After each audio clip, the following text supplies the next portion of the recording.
Good morning, hello, happy Sunday, everyone. I hope you're having a great day so far. My day is just beginning. Gotta lazily sleep in a little bit, and then I get to do some programming with all of you, so I'm super happy about that. Okay, so we've pretty much got ourselves to feature complete as far as I can tell. If we run the game, we get the messages in chat for how to join in. Pretzel Rocks, thank you so much for joining in for us. It's going to have a random strategy, right, to begin with. D King, hello. Why not assembly language? I mean, good question. Why not? Probably just because I don't want to. Let's see. Once we have these, everybody comes in, we can change our strategies. So if I say hello myself in chat, I'll come in. I'm also firing randomly, and then I can say I want asteroids. So asteroid, and now I'm only firing towards the closest asteroid to this platform. And that's what we have. Now it gets a little bit not great performance in development mode, but in release mode, so far we've been able to play the full game until I eventually die, and not had any problems.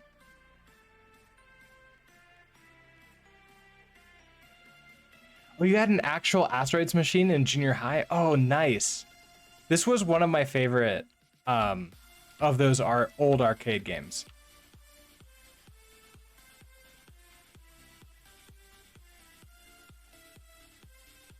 I do like how it recovers even when there's a little bit of hitching. It does recover, which is nice.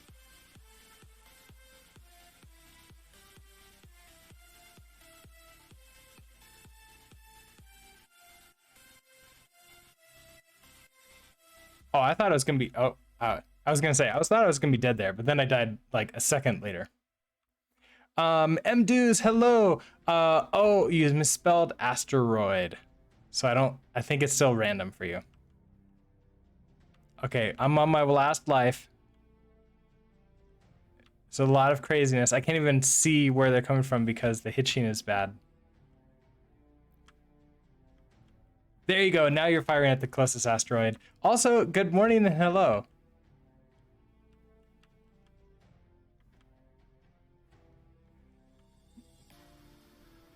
And there we go. We got to level 8 with 3,462 points.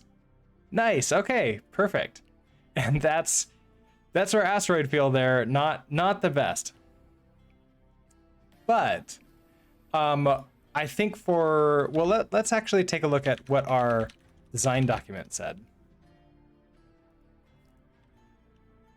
We pretty much have all of these thumbs up except 2 of them here. Can teleport around the screen and sound effects while playing. So I decided that teleport around the screen, I'm not gonna do.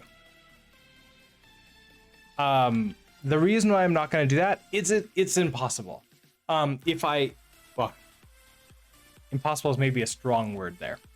It's not gonna improve the gameplay because there's so many objects around the screen. I'm just gonna die instantly. Because I remember that was a problem in the original arcade game. You teleport and it's a crapshoot of whether or not you're going to teleport right in front of another asteroid. Well, in the game that we've made it with so many asteroids, there's you're just gonna hit it. It's gonna happen, and they're moving so fast that you're not gonna be able to have time to like recover from that. So I'm not gonna do this one. It's not gonna improve the game. Sound effects while playing definitely will. So on Friday, I had mentioned that I wanted to start looking into sound effects, and I got a private message on Discord right afterwards telling me, hey, I can check out this Zapsplat. So let's take a look at this. So free sounds and royalty-free music, which sounds appropriate. And my tea is finished brewing.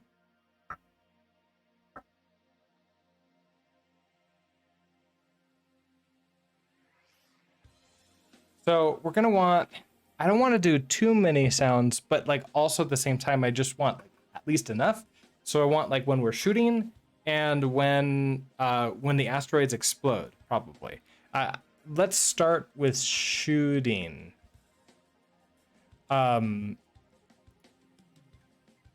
So maybe like laser. Okay, I'm gonna turn off the music for this. Turn up my speaker volume. Let's see if I can hear this. Okay. Oh, that was really loud. Is that loud for you? I don't have my OBS up, so I couldn't see. Bulverstad, hello. My day is going fine so far. Okay, I need to make sure. I think, was that too loud for you? I'm gonna play it again. That was pretty loud, but not like insanely loud. It was about as loud as me, I think. Maybe a little bit quieter. It wasn't too loud. Okay, cool. Awesome. Epic Blarg, hello. Good morning. All right, so there's that. I don't know if I like that. No, that's not good. You're probably hearing a little bit of feedback from my speakers. I'm trying to have them loud enough so that I can hear it, like what it would actually be. This could be interesting. So I'm gonna go ahead and, oh wait, only available to gold members. Oh, okay, hold on.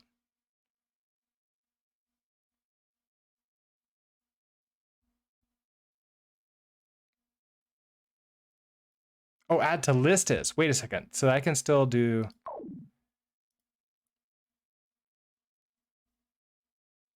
Oh, I have to sign in. Okay, I could do that. What are the pros of functional programming? So functional programming. Oh, and Wave is only available to gold members. Okay, so there's that. Now there's also YouTube has something. Why sign in to YouTube and figure that out? What are the pros of functional programming? Functional programming is interesting because there's a lot of pros and cons to it. But I would say in my mind, the pros and cons are no worse than the pros. No, the cons of functional programming are no worse than the cons of object-oriented programming, and potentially less worse. That being said, there is always too far. Like there's always a sweet spot in the middle. And if you take anything too far on one side or the other, it's going to be, you're going to have a bad day. Or cause your team to have many bad days. So for me, it's functional programming is a way to keep your code really clean and a way to like reduce the number of bugs that I have, and the way to make it so that I can add and mutate the code in the future with like therefore causing less bugs. And to me, that's the benefit of functional programming. I don't really think of anything else when I choose to do an algorithm functionally or not functionally. Pure functional programming languages have pure functions. That is also true. That being said, more and more languages are starting to have like pure function ability. Pure functions are really nice because they have no side effects.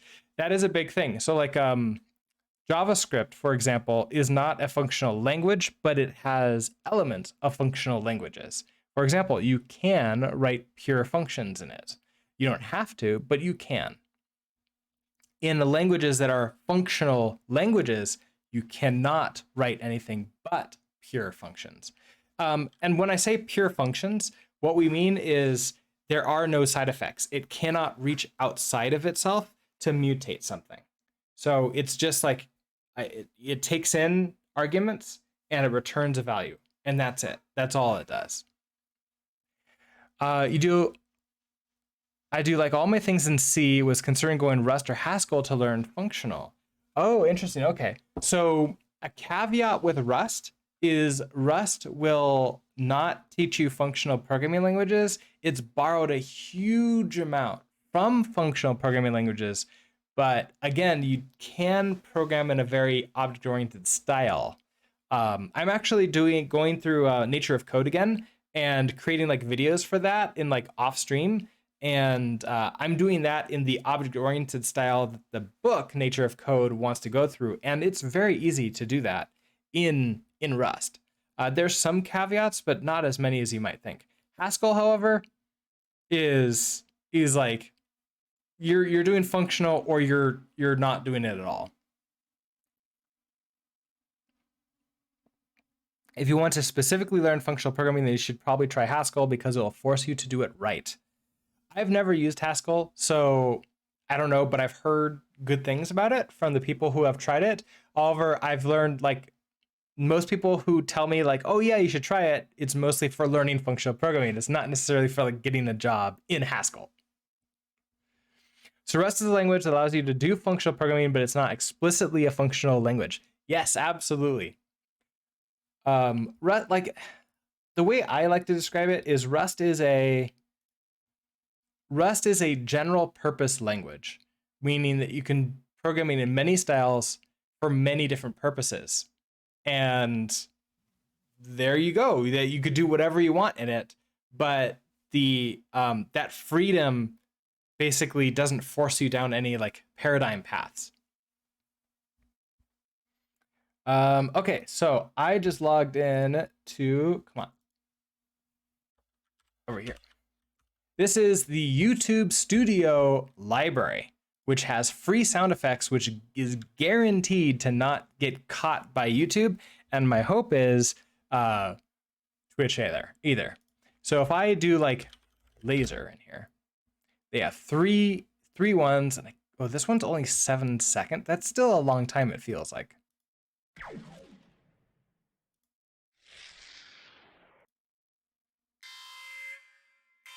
Why is a spaceship alarm in laser?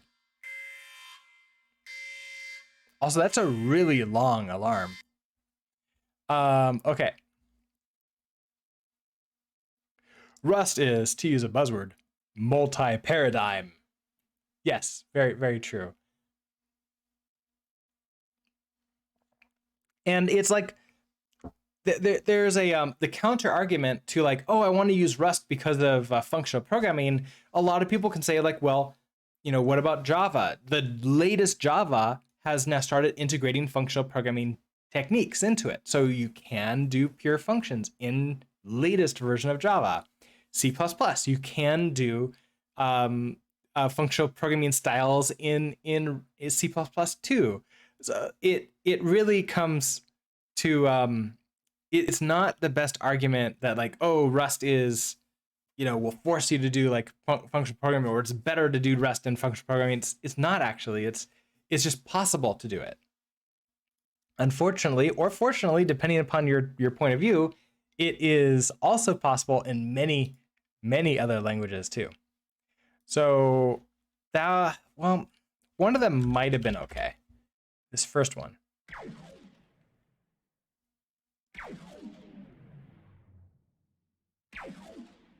Really? Wait, why are you just downloading? Okay, first of all, save you. Why are you just playing them all? Not what I want. Okay, how about gun? There's a lot of these. Can I sort by duration? These are actually like fire gun. That's probably not what I want. That was the laser gun that we saw. Fire is probably actually gonna be fire, isn't it?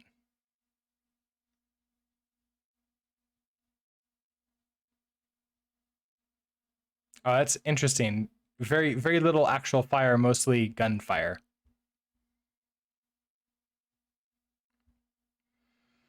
What do I want? Okay, how about duration of this? Pen clicking. Why are you okay? Why would you do that? I don't stop. Don't autoplay.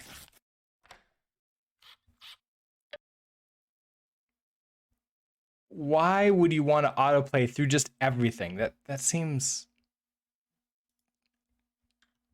I don't know why they would do that. Um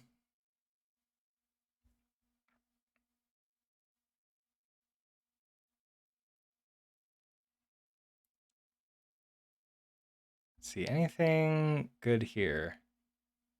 Stone drop? No, that's not air whoosh. Wait. Some of those could be good. Like the air whoosh underwater could be interesting. It's a bit long, but it's even just 1 second. That still feels so long. But I'll save it anyways. All right, so I have 2 files here. We can play around with those.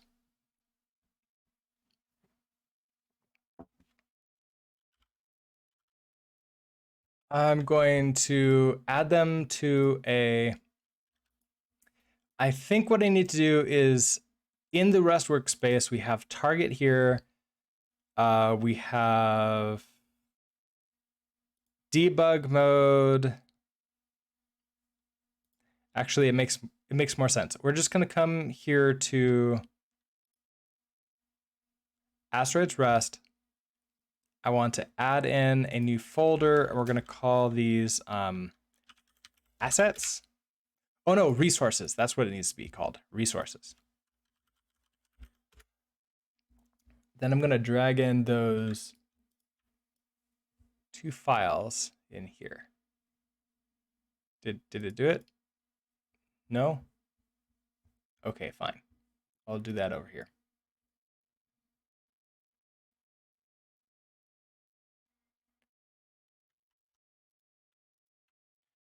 Oh, I probably need to actually get the real files. There we go. There we go. Now I have those. No, I don't want to open you anyway. So we have, let's rename you to be something.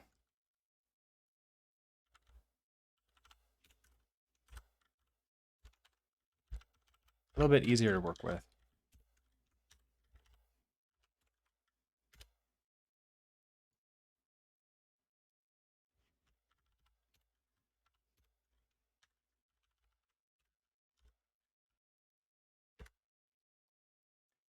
All right, so we have these 2 sounds here. If I want to load up these 2 sounds and then play them, GGEZ will allow me to do that. In our, now how I want to like actually play these, I don't know if I want to like store them in the store because they're actually full files. Let's go ahead and in our main library, let's in like this new game state. Let's just load this up here. Let's just see what this feels like. So right before we return here, let's see what we can do to like load up this sound. So I don't even remember what I get back. So is this going to be the air whoosh underwater? It's equal to this is going to be GGEZ's file system. So okay, audio output sound. Audio.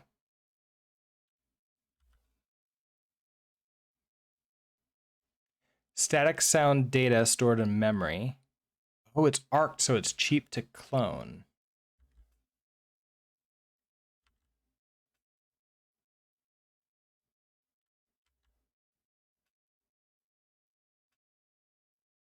Interesting. A spatial source too. Didn't realize I had that. Okay, so if I do sound data new, wait, that doesn't seem right. Let's actually just go look at the documentation for it. That'll be easier. So let's search for sound.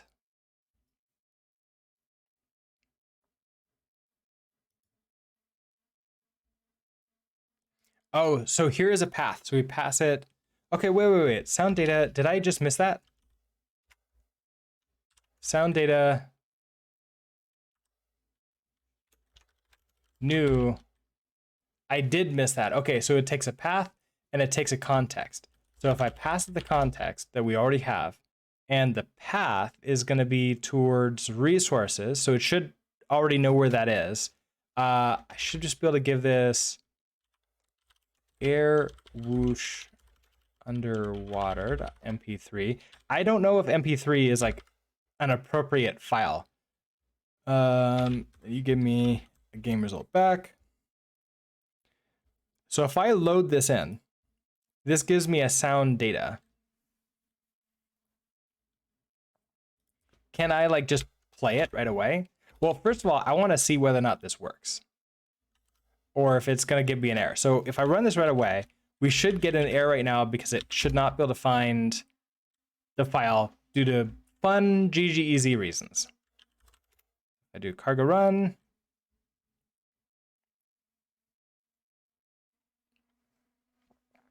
Resource not found. Okay, so you can see it's looking in a bunch of different places here. Where it's looking is inside of target, debug. It wants it to be relative to this asteroids rust. So I should be able to create a sim link or a link from this resources to inside of debug here. And I forget how to do that, and I think I accidentally removed the documentation that I had for doing that. But it's something like a link. It's not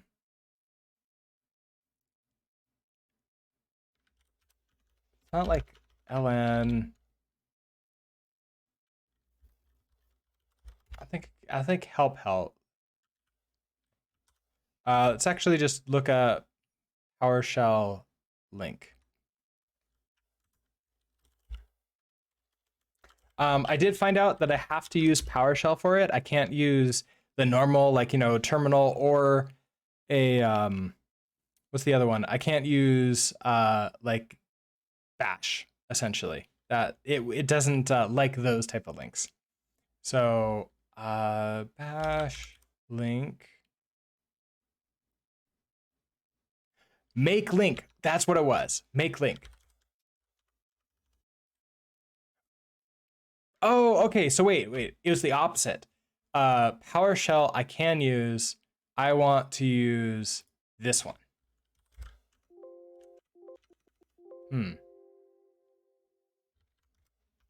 Or not.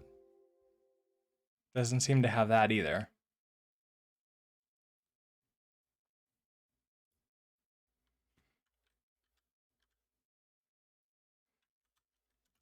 Do I have to?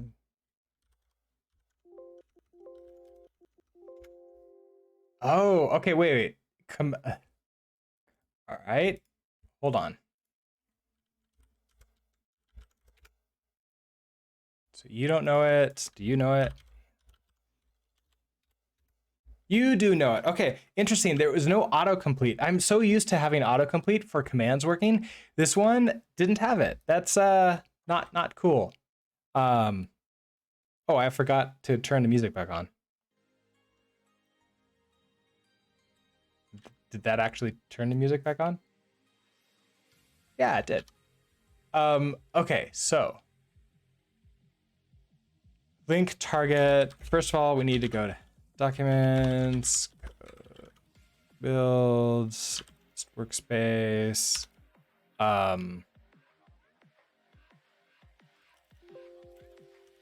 Asteroids rest. Okay, so I want to do a make link.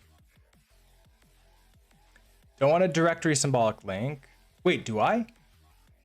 Maybe I do because I want the asteroids. I want the resources there. So let's try directory. I don't know if I want it to be a hard or symbolic link. You use PowerShell for everything Windows except for creating symlinks. Apparently, I'm going to be that way too. I've been using PowerShell for everything Windows-wise also. It's just so much nicer. Like there's little quality of life things that it does. That's much nicer. Dirt command is better for checking where a symlink points. I probably want a symlink. Okay, so we're just going to do a directory symbolic link. I don't know what a directory junction is. I don't want to. Specifies the new symbolic link name. Okay, so that's going to be resources. Oh, I think it's lowercase. Target specifies the path that the new. Oh, I have to do this in the right. Okay, hold on. We have to come down one. Go to target, debug. Junction points differ in where they are resolved. Don't bother with them. Okay, thank you. Okay, so here we can see, here's all this cool stuff that it built. This is everything that I've built in this Rust workspace. And I keep on like pulling projects out, like putting projects in. I don't actually know if I really need to be using a workspace. Probably not, but it is nice also for like switching back and forth between different projects in a single VS Code instance. Okay, so here's our asteroid Rust. Do I have like oh, here's this resources. It's the wrong resources. So I need to first remove. Can I just remove I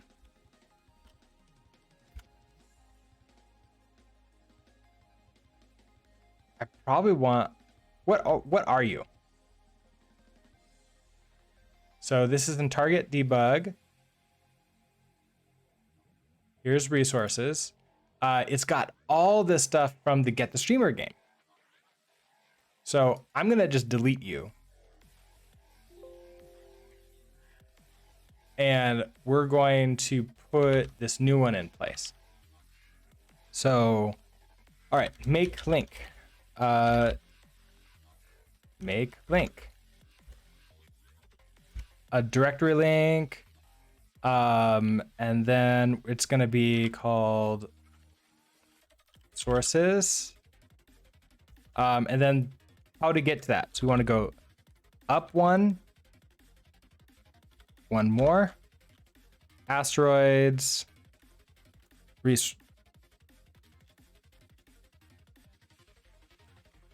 Resources. You do not have sufficient privilege to perform this operation. Oh, I forgot. I need to have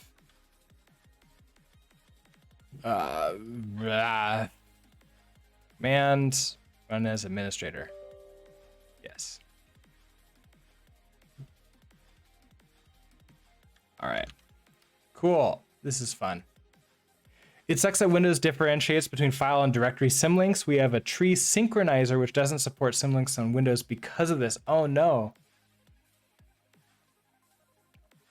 Like this little stuff is where it takes it from Windows is perfectly fine and just as easy to develop on as Mac or Linux/Unix, and then suddenly this type of stuff pops up and it's like, yeah, until you start to work with this, and suddenly then it's like, yeah, try something else.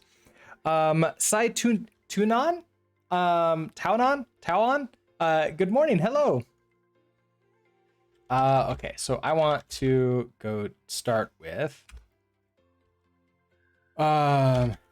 users, documents, code, build, workspace. We got it in the last attempt. Awesome. There we go. There we go. CLS clears. All right, so now we're ready in this terminal window. You can give yourself symlink permissions in a local security policy, so you don't need an elevated command prompt to create symlinks. Oh, really? Okay. But don't ask you how. It was a long time ago. Okay, I will someday look. I will. Like, the problem is I don't do this enough that like it causes pain. And like if there's one thing that will drive me away from GGZ towards something else, it's gonna be this problem, because every other project, doesn't matter language or not, just looks for the when you're in development mode, looks for the resources in the local directory. Don't have to do all this fun stuff. You only use Windows to dev on stream, otherwise it's Linux first, OS X centric. I'm actually the same way. I have a Linux laptop upstairs. I actually used to stream off of the Linux laptop until trying to do game dev on that while streaming at the same time was causing us to have a frame rate of like 3. It was terrible. It was traumatic. So I bought this desktop for streaming. And then I can play games on it too, which is really nice. You're doing Vulkan, so Windows is just simpler. I have not gone that low level with graphics yet. I don't know if I'm going to either. All right, so let's do a make link. Oh, I don't remember any of that. So link, actually, I have this other prompt here. Just copy you. Paste you in here. Oh, I forgot. It's not, I don't need to do Control Shift for this. Okay, make link, resource, let's do that. Symbolic link created for this. So now if I do a dir, we now see, okay, here's this resources and it goes to Asteroids resources. So if we come back to here and we do another cargo run. Air whoosh, underwater, not found. So it is named that correctly.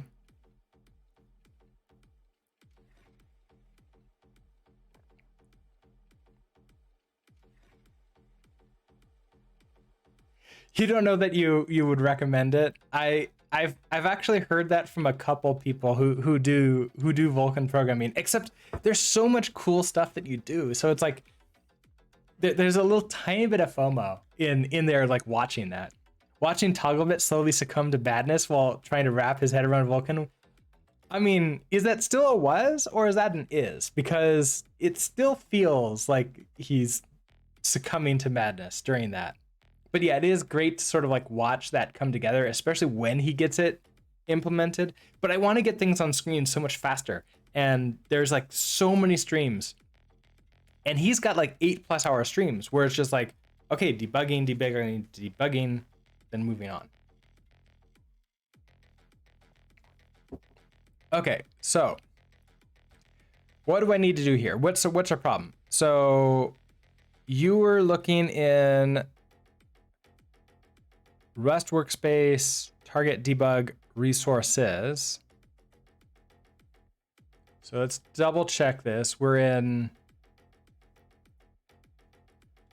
did I put you in the right place?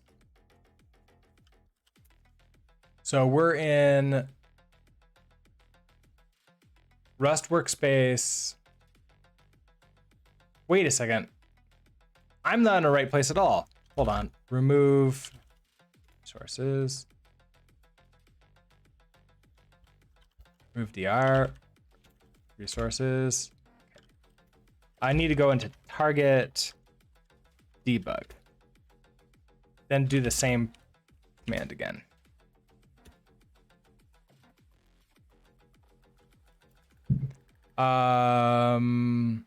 Remove dir resources here. Okay, create you. Let's try you again.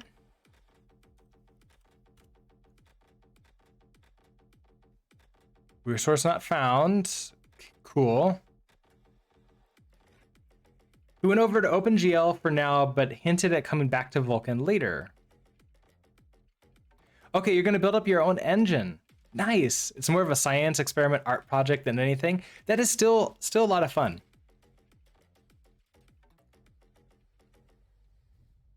And seen as an experiment is awesome, so you don't feel pressure. That's what I try to do too, is like most of these are experiments slash like learning opportunities. I'm not trying to like make asteroids to sell on the market. And if I quit my job to like actually do game development, that would like change the dynamics of everything and it probably wouldn't be as fun anymore. Okay, so Rust workspace target debug resources, and it's looking for this.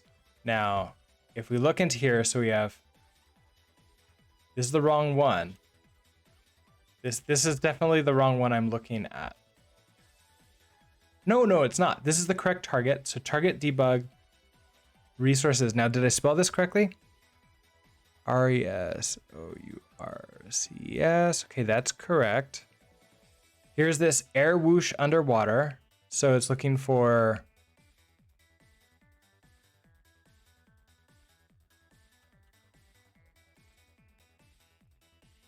let's double check that I spelled this correctly here.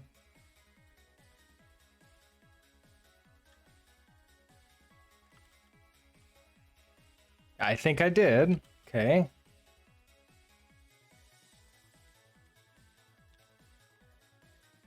So in target debug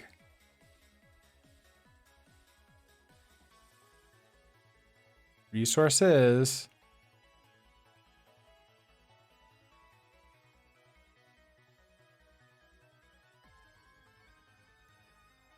must be an absolute path with no references to parent directories. Okay, hold on. Is my problem really that I just didn't do that?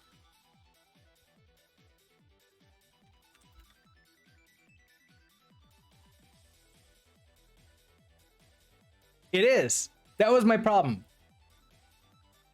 Wonderful. Okay, so now if I want to play this sound, I think it's just air whoosh underwater dot. Okay, indicates if it can be played to sound. That doesn't seem right.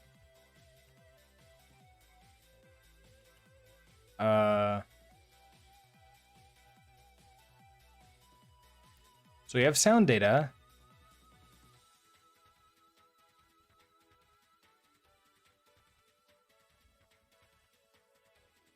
Okay, how do I play?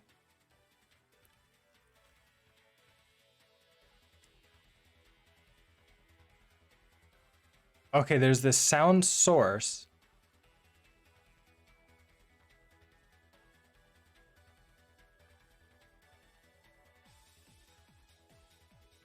Then, okay, sound source we can play. It's a trait. Okay, does sound data implement that trait sound source?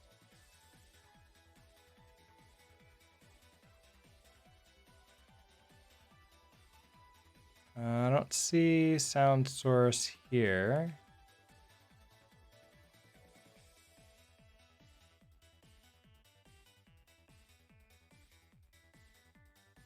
Okay, how do I, what does implement sound source?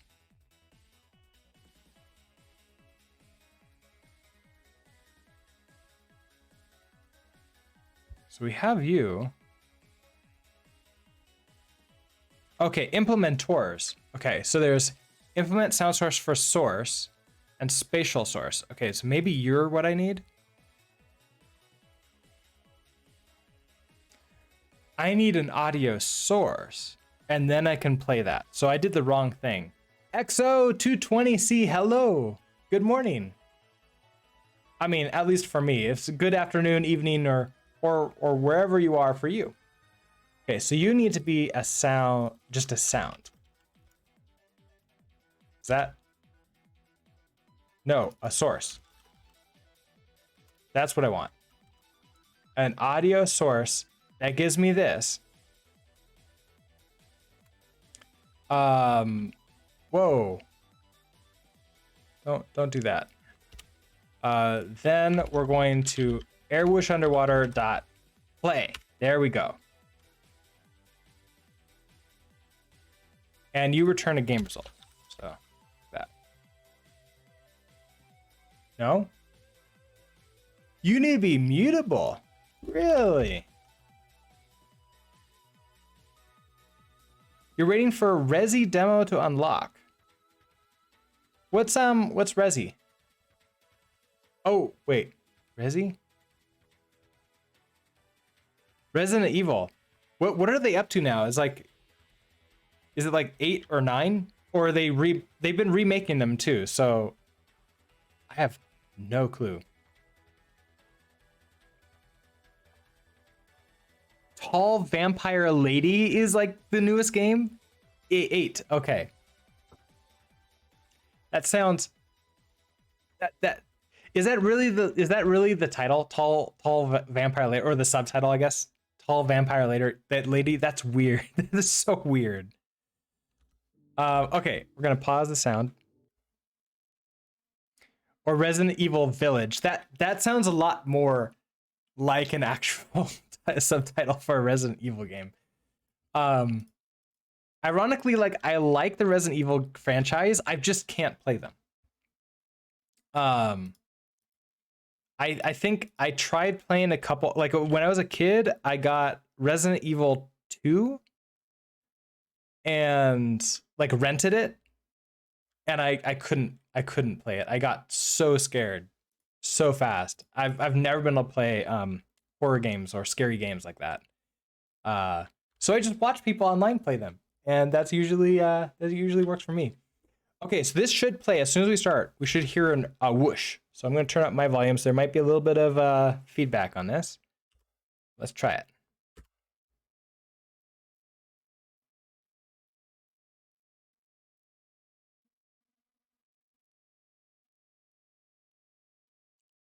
Did you hear anything? I'm going to turn up my volume a lot more. And try this again.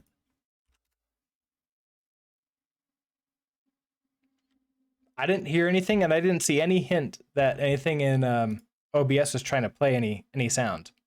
So this didn't work.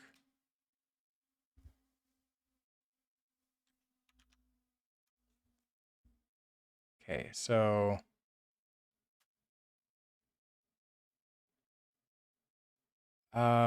we get source. Oh, we could have done source from sound data. Okay, so that would have worked too. So we give it the path.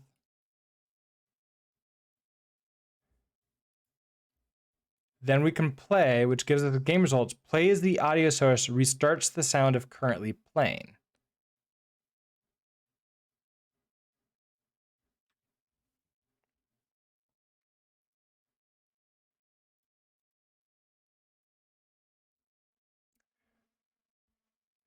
Okay, let's get the current volume. Let's find out what the volume is. So I can... So volume, let's debug airwooshunderwater.volume. Let's see what you are.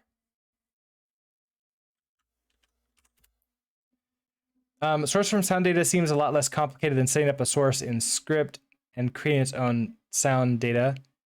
I guess theoretically. Okay, 1.0, is that low or high? Like what's our... Okay, gets the current volume. It's an F32. Wait, no, I don't want to do that.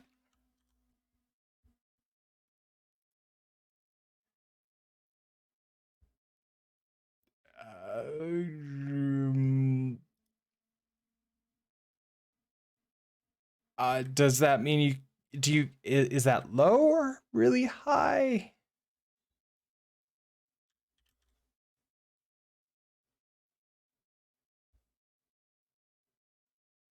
Let's try set the volume. I mean, I did this once before. It was a long time ago though.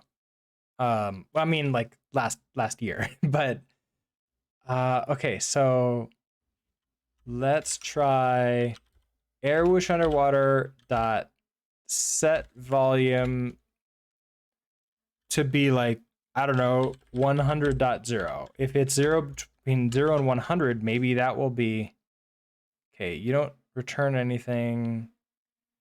Then we can try playing. I've got the volume relatively low, but hopefully this won't blast anyone's ears out.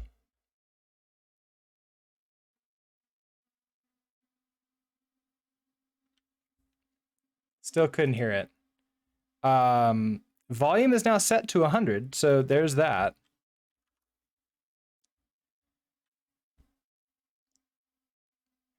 There's also this play detached. Play source in the background cannot be stopped. Do I have to... Is the function finishing before... Is that... Like, does it end the function before the sound really has a chance to play? Can I play detached? Would that work? So let's try play detached.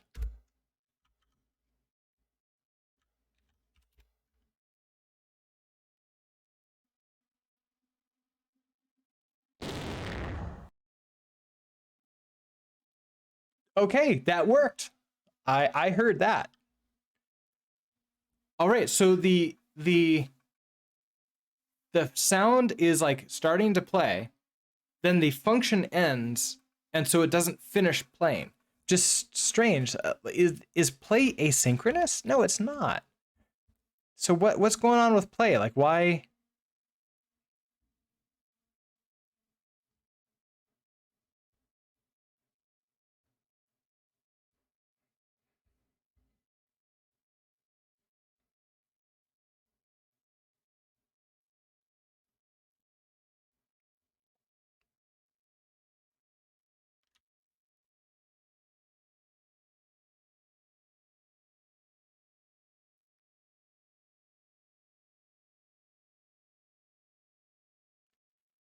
Um, I can try play later also, but I don't. I guess play detached is what we'd have to do.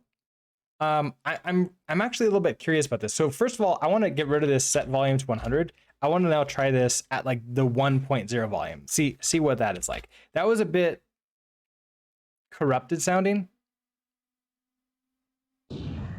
Okay, that sounds a lot better. So if I store this away, so let's say I store away our like laser fire. So laser fire sound, and you're gonna be a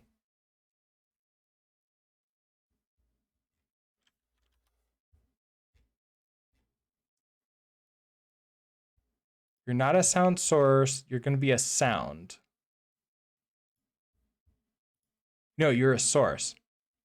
Okay, so I want an audio source. It's gonna be GGEZ audio source. Okay. Then we're going to laser fire sound is going to be this air whoosh underwater.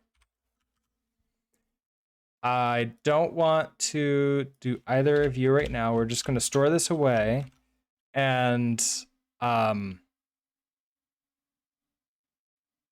in update, just out of curiosity, if I could do this like not necessarily the best way, but here we're going to do a fire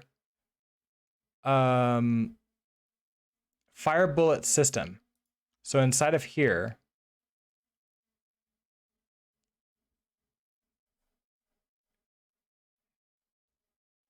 we insert the bullets. Okay. So we return early if we're not firing, and if we do fire, we do that. So let's say we return, this becomes a Boolean if we're returning or not. So then we're just gonna say true. We're firing. So then we can come. What are you upset about? Oh, you're false.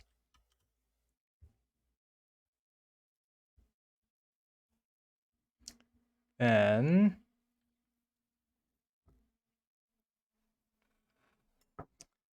we get this firebolt system. We're gonna let is firing equals to you, and then right underneath it, we can now use this. So if is firing self dot laser fire sound dot, if I, let's see if I can just do play.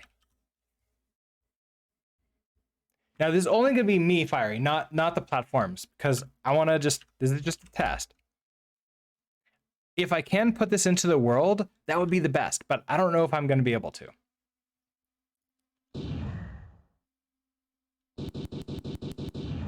Okay. This is pretty loud. It's not like too terribly loud, but it kind of works. It sounds pretty cool.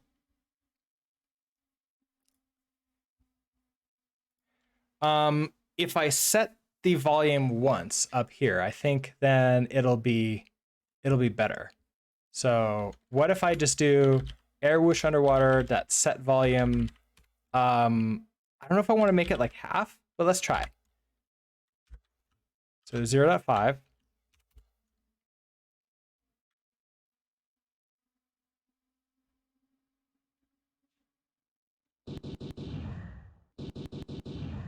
That feels like it's still pretty loud. But I kind of like the sound. What do you all think about this sound? Maybe we could tune the audio volume.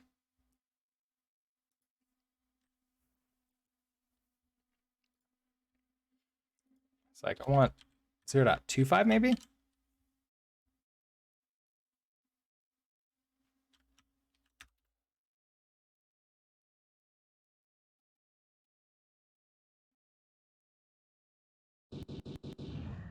Okay, that's definitely making it quieter. It's not very sensitive to.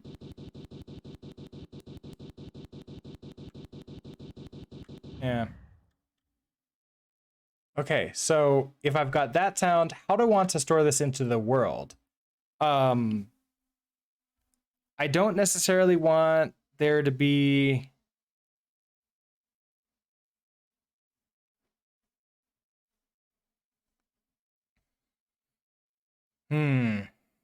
How would I store this into the world? I can clone it, but it's arced. I don't. So if I clone it and throw it into the world that way, that would work. Would I want to do it as a resource or as something attached to the entity? Maybe even attached to the bullet.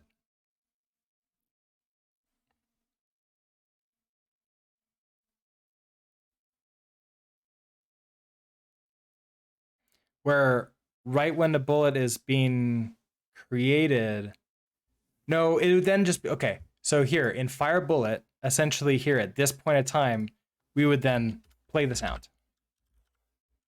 Play fire bullet sound. This is not so this is where my event system would be really nice. And perhaps I just continue doing this thing where I have fire bullet and then it returns like a boolean for whether or not we fired the bullet. And I use this as like a terrible event like messaging system. Because like the next game that we work on, we're gonna work on an event system and a message passing that's gonna clean all of this up for future games, so we don't have to do this type of thing. So if I were to keep this the same here, what else fires bullets? We have platforms, fire bullets from platforms. So what if you're the same way? you're going to be a Boolean. So you're false because you can't fire a bullet at that point in time.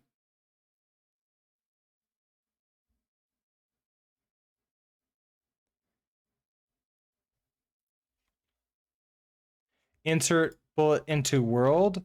Oh, so this is interesting.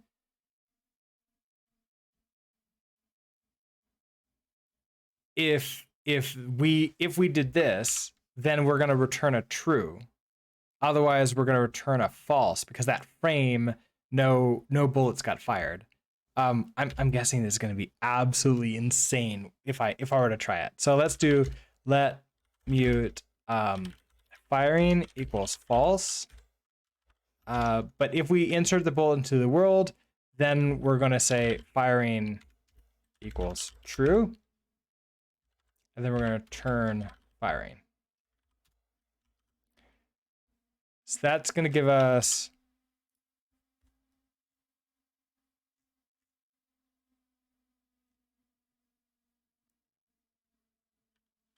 fire bullets from platform. That's down here at the bottom, isn't it? Fire bullets from platforms. So that, so is firing, so is player firing.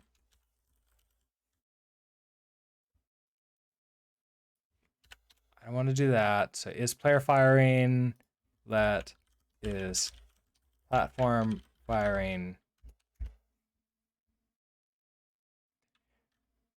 And those are the only two ways we can fire at this point in time. So let's say down here, we would then do a if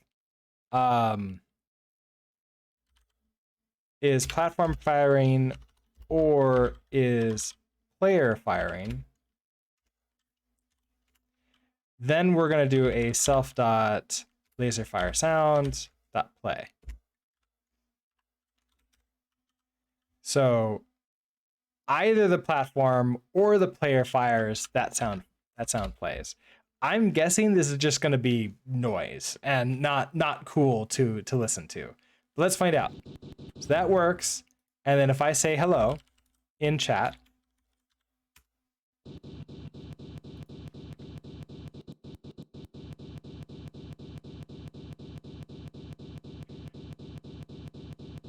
I mean, it's a lot, but if we add a second player in, it's just gonna get insane.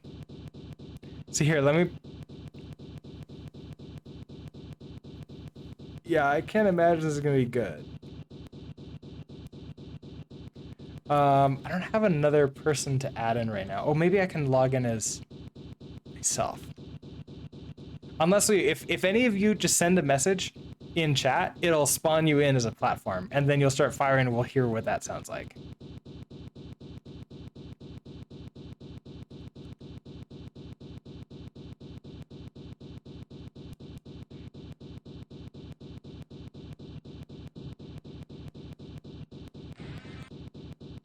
And then I can also say hello as my bot. So, hi.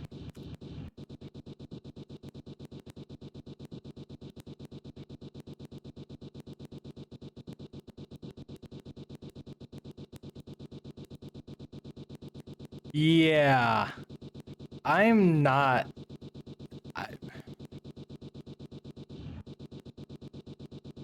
The only reprieve we got was like the second, like the millisecond between me dying and respawning again. The one frame.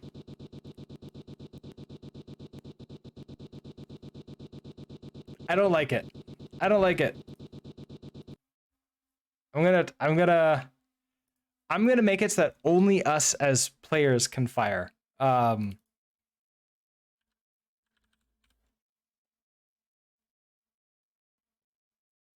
So is player firing, and then that will happen. Then we can have multiple platforms firing out. That will be fine.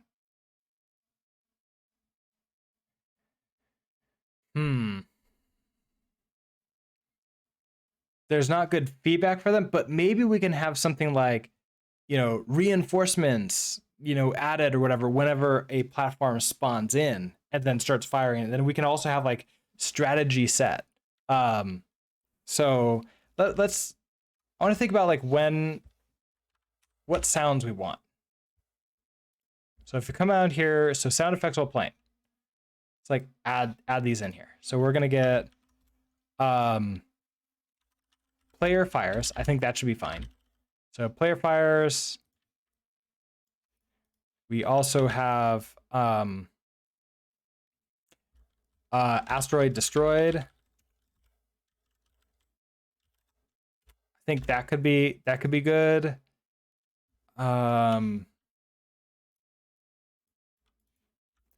Platform created. You go away. Platform created, and then maybe like a firing strategy set. So if I just do, these are the sounds that we have. I think that this could be a lot of sound, but not like super, super, super overwhelming.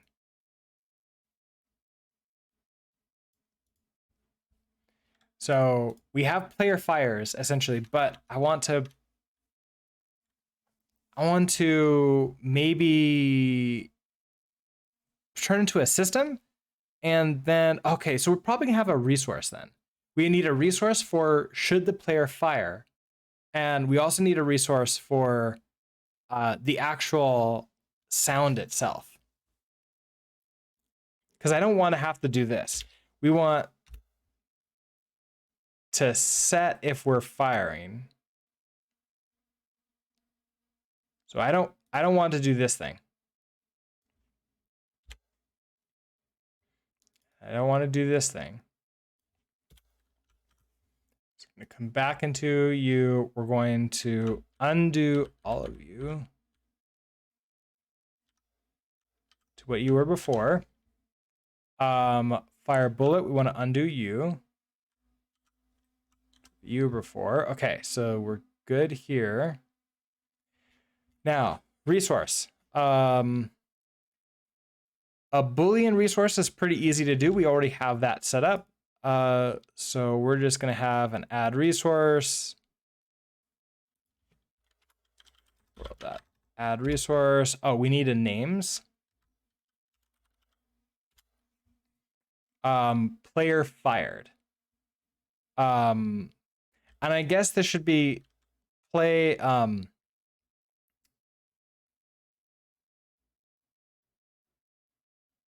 Like maybe play the sound. Need to play sound. So need to play gun sound. So it's names. Need to play gun sound. And then this is going to be false to begin with. Then when we go into the firing in the fire bullets here, right here, we need to extract that out from the from here and set it to be true. So I should be able to do so set firing gun sound. We know we're going to pass in a reference to the world.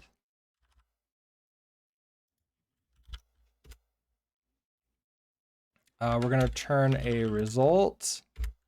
I don't think we need to necessarily return anything with it. So we can just do an okay like that. Okay, so what do we need to do here? We need to extract this out. So we're going to do a world. Wait, what?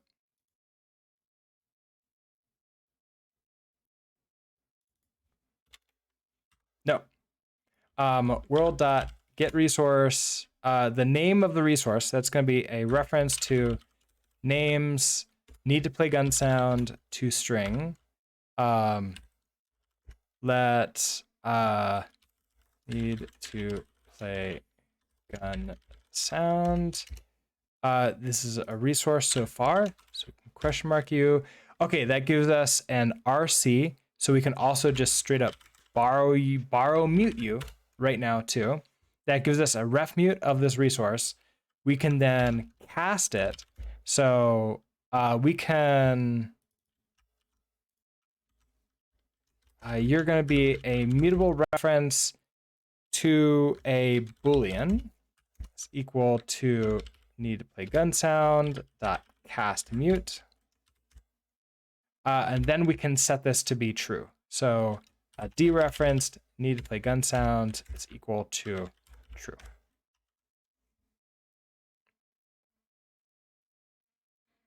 You need to be mutable here. Okay.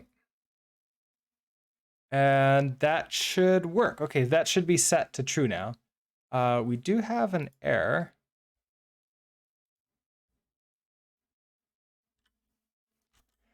Rust Analyzer. Thank you very much for that. Oh, and okay, it went away. Field is never read. Oh, right. Okay, these not a problem. Don't need to worry about yet. Now, I want to store the laser fire sound as well.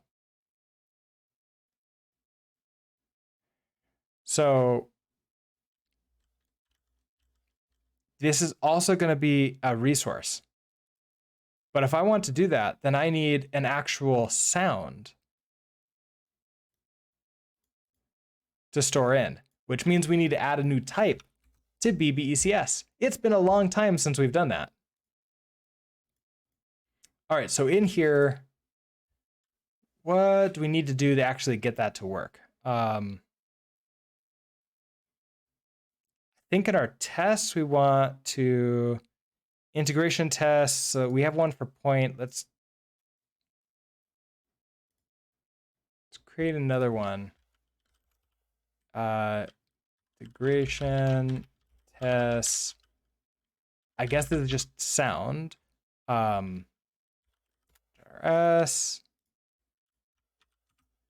I'm just going to copy all of you and we're going to update you.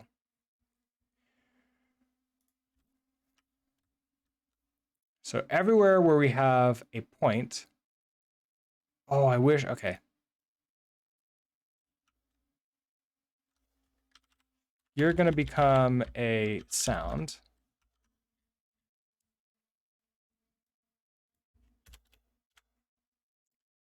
So we're not going to need you.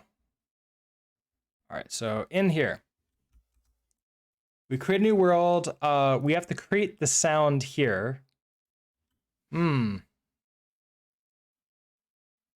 I going to be able to do this in my tests?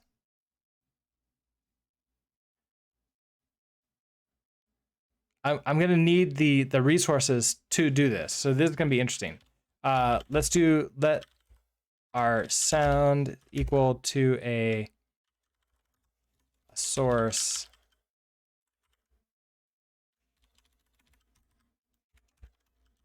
audio source new.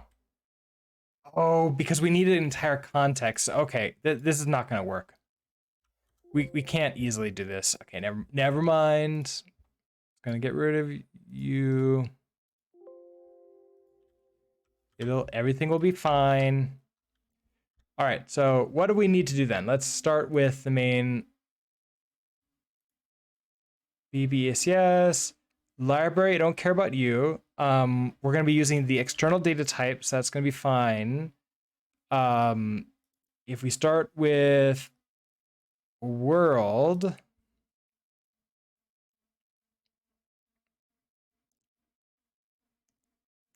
this is fine all here.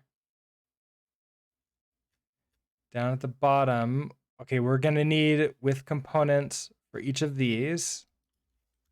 So impl world methods for this is gonna be a GGEZ audio source or world.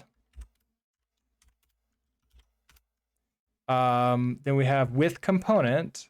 Okay, so this is like adding a new component in. We're gonna start with okay self out, and then in here we're going to tell it to insert. So self dot entity data dot insert name and data. So easy enough for there. Self dot bitmap. We also tell it to insert name. For add resources,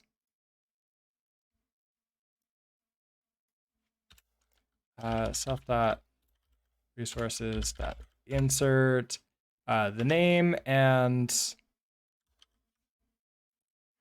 we need to tell it what type it has. So in resource here, we're also going to have a GGEZ sound, which you're going to be a GGEZ audio source.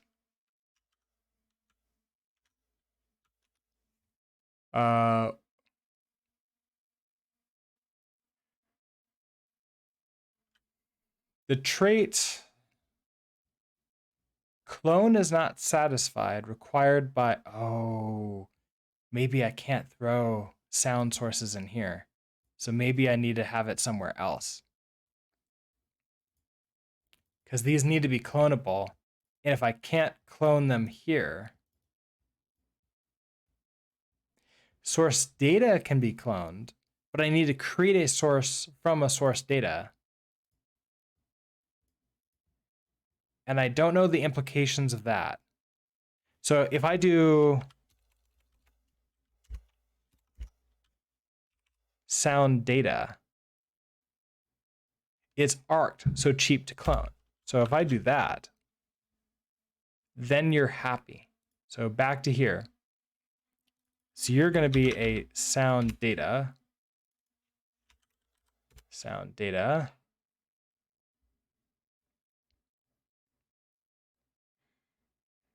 Throw you in there. So you're unhappy because you don't actually implement that. A sound data. And actually pull in that thing. So it's going to be a resource,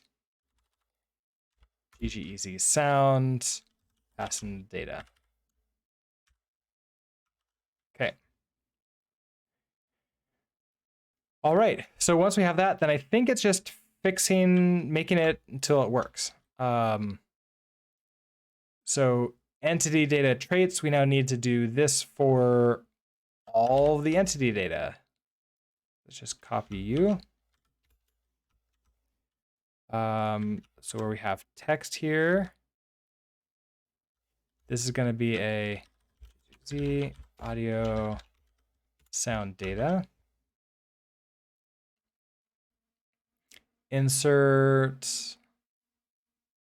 Okay, data is that. That's some components that push. Okay, so component data, we need to update you to have a GGEZ sound. You're going to be an RC, a ref cell of a GGEZ audio sound data.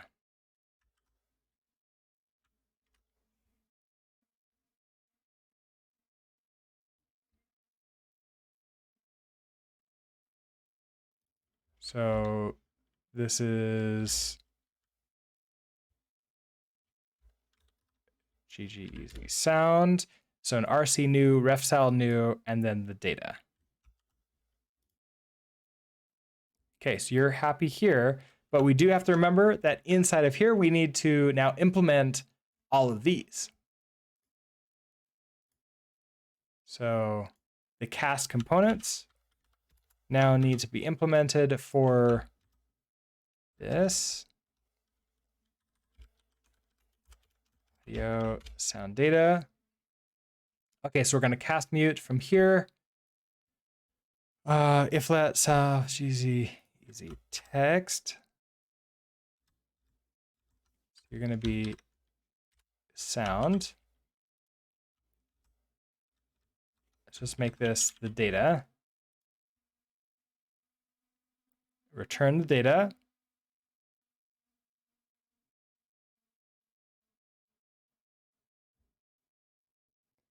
Then this one should also just work for us magically. Okay, we're back to here. Okay, so insert works now. We don't have any errors. Either that means I forgot to implement something or we're good. That was really fast though. I was expecting it to take more coding. So am I missing a casting for the resource? So in resources, we have you're working GG Easy Sound. We don't do that. So we forgot to do this one here.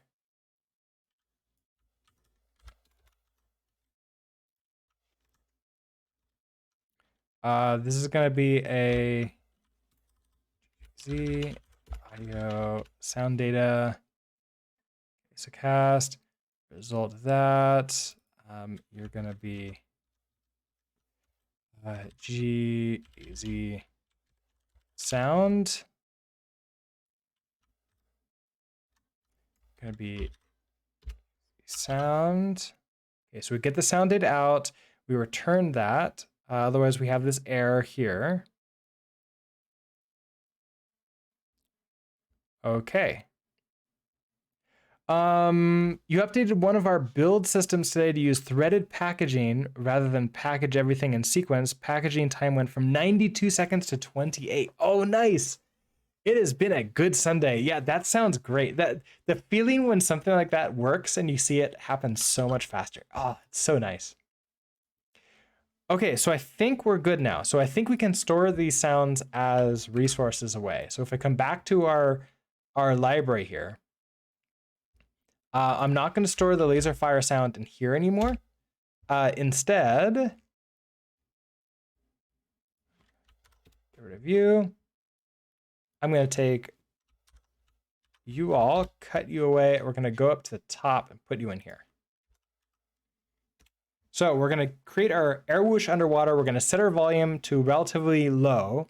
This I'm just going to rename to laser fire sound. Laser fire sound. And down here, we're going to, oh, this is register. We want to add a resource. So need to play gun sound is in there. And then we're also going to have a world add resource. We need to update the names again. So we have need to play gun sound, and then we're going to have the gun sound.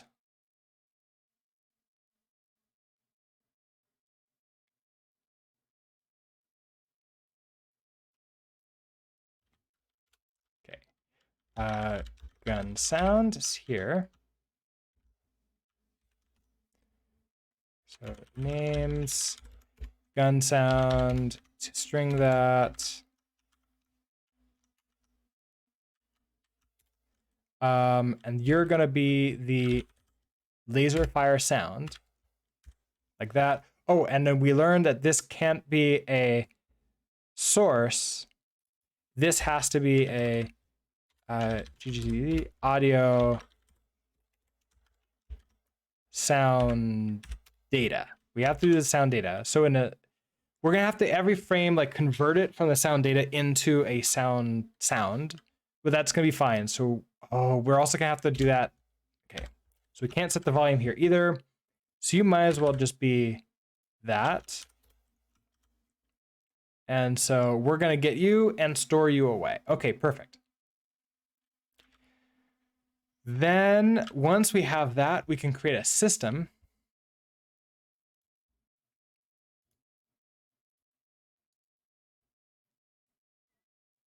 So a new file in main, and we're going to call this to play gun system.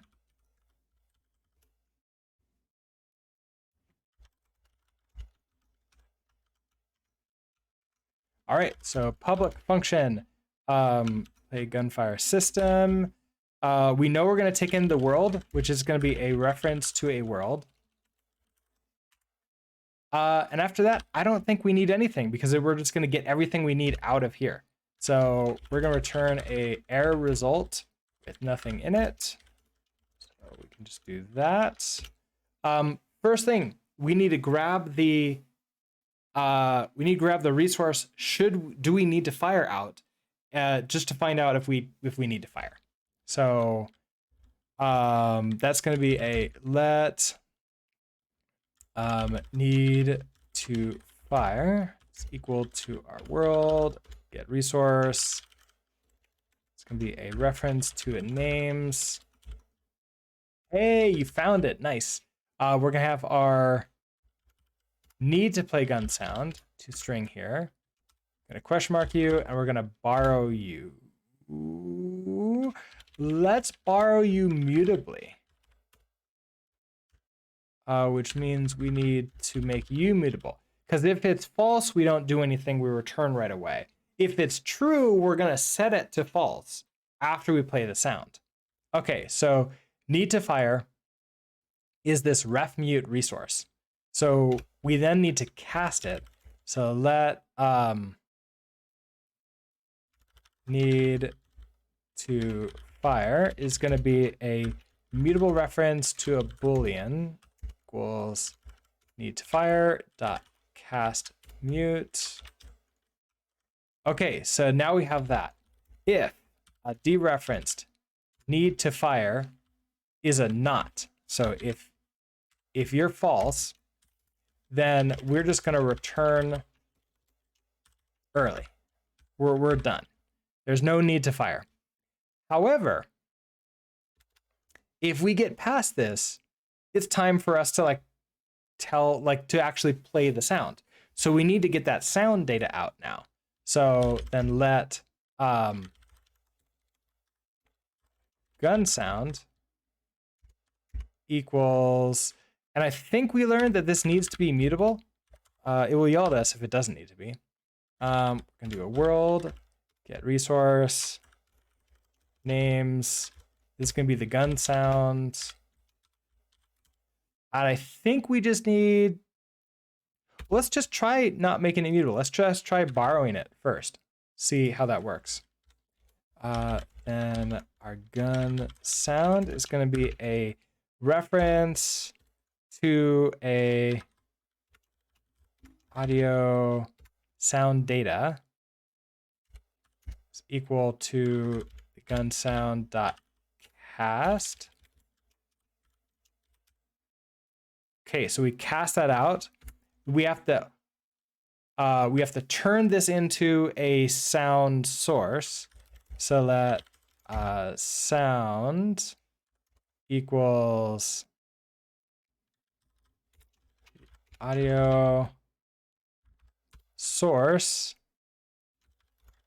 from data. We do need the context here.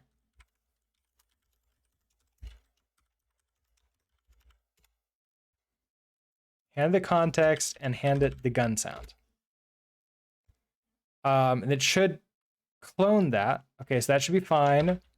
We do need, oh no, we can question mark you. That gives us the source. This needs to be mutable, so we can update the volume.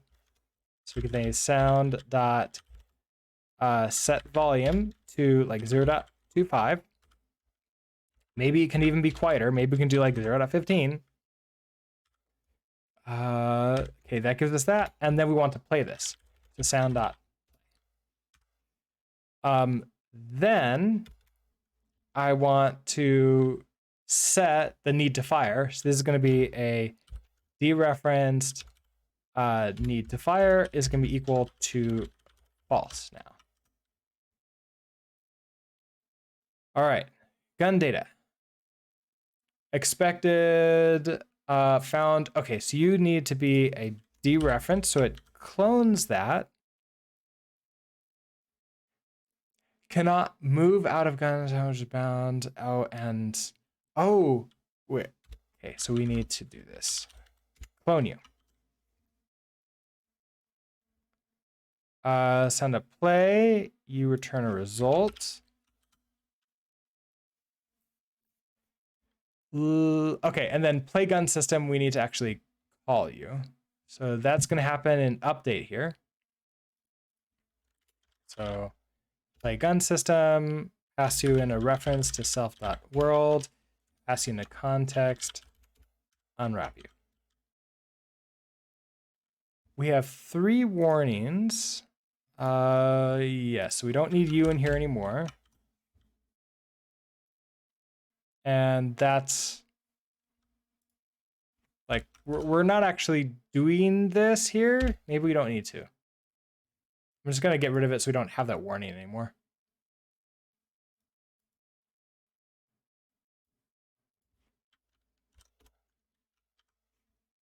All right, I think this is gonna work. We're gonna find out. 1 lives left is raiding with a party of 41. Welcome, welcome, welcome, everybody. If you, assuming you've gotten through the gauntlet of advertisements. How are you all doing? How are you all doing today? I know. Oh, you didn't see an ad? Oh, congratulations. I didn't even play an ad to like get that. So that's awesome. You're doing well. Awesome. We are doing, what is it? I had a word a second ago. We're setting up our Asteroids game to have like sounds and like actually feel like a real game. We've been playing with that all morning so far, and we're about to test to see whether or not with the proper architecture that I've been setting up, we can now play the gunfire sound. Now there's 60 of us in here right now. We do have a thing that we do with raids. I didn't set it up earlier, so let's see if I can really quickly do that. I want to go 1 down, get the streamer game, cargo run, release mode. So this is a game we play when we get raided. At least it is right this second. Until next time when we get the next game up and running. But it's a game in which you can use chat commands. These ones over here on the right, and then I'm going to try to avoid all the things you're throwing at me, and that's what we do here. But while we're doing that, I'm going to go ahead and ask 1 lives left. How's your stream? What were you up to?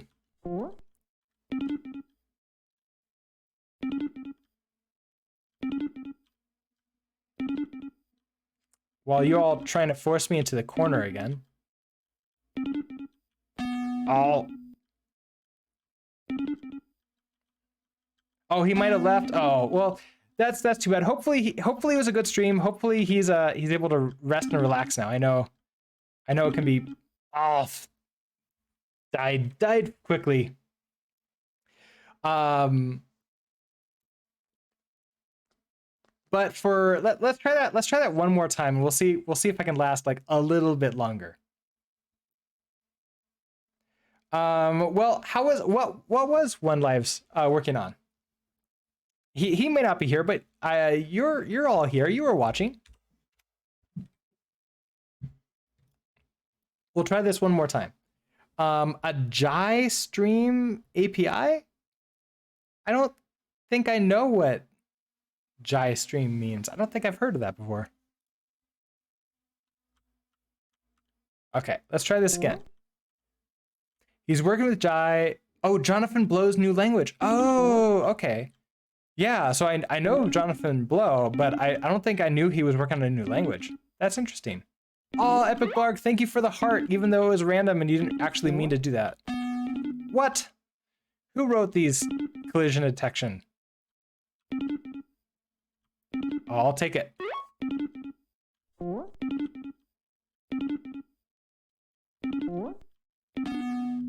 Oh, okay. I need all those hearts because I'm dying.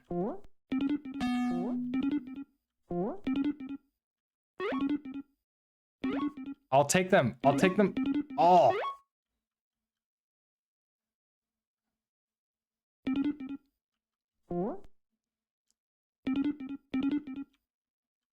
So yeah, this is an example of one of the things that we like to do on this stream here is I like to make games to sort of like appreciate what the games that I, trying to play is like. And also it teaches me and improves my own coding skills, I found.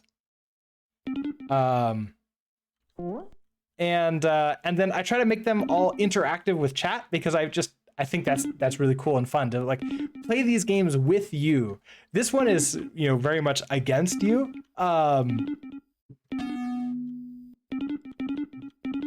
Can I almost losing those hearts just as quickly as I got them, faster than I got them.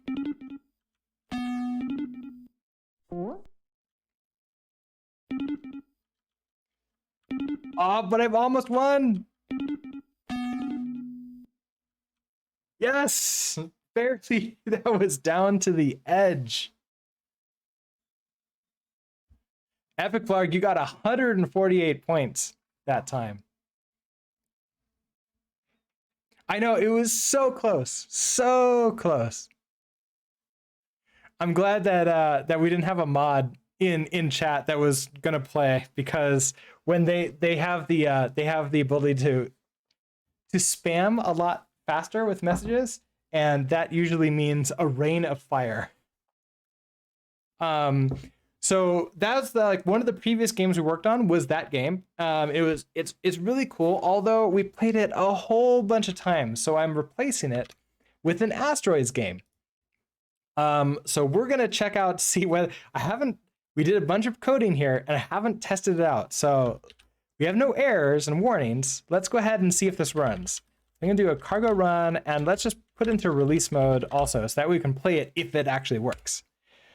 So this is the classic arcade game Asteroids, and I'm building it in the programming language Rust with the GGEZ engine. Okay. Resource not found. Air whoosh underwater. Because I'm put it into release mode. That's our problem. So we need to come back into this administrator prompt, head here into release mode, and do the same symlink. Can I create a file when it already exists? Delete the resources. Oh, directory is not empty. I can just do that myself here. Is there like a force command? I know like in Linux I can do a force command. I don't know about in Windows. Is it still like -F? Can I just do that? Can I just do -F? Oh, no. -- force? Directory is not empty. Okay, no. Let's come here. So it's going to be in target, release. Here's this resources. Just delete you. Come back to here. Recreate you. Symbolic link created. All right, back to you. We'll run you in a release mode.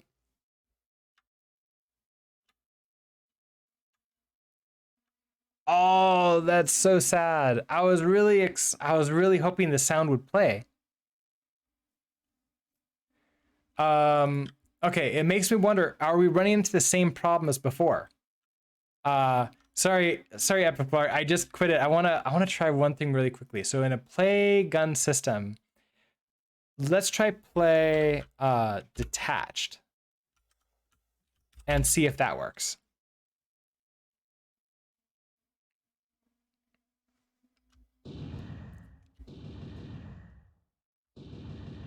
I think it does. Okay, so play detached works. So this is the new game that we're making. I need to turn this audio a little bit down. Okay, you should be able to hear me clearly over this.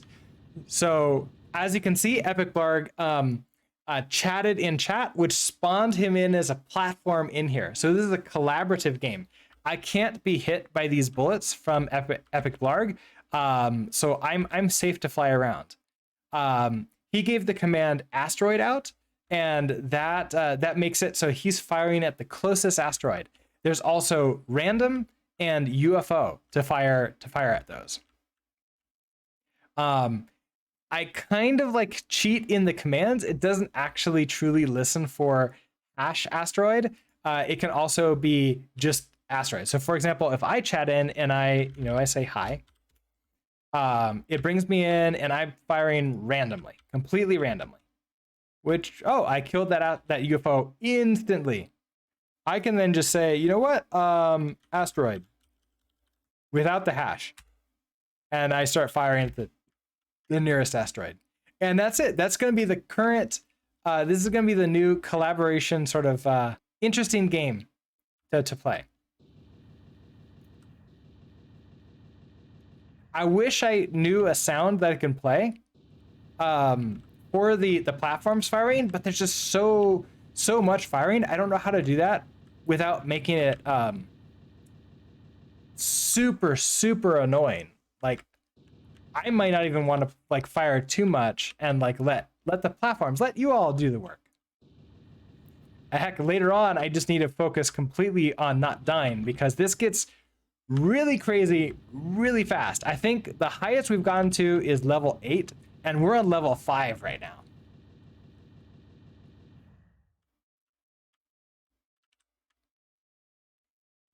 Okay, I've already died a couple times. I've got 2 lives left. Oh. And that was it. We got to level 6, score 1877. So that's the current game that we're working on. So we're adding in sounds for it. We got sounds for when I fire. So let's see. That's working then. We come back to our plan. So player fires, got that. We want one when the asteroid is destroyed. So we've been grabbing stuff out of the YouTube library, sound library here. So maybe like explosion.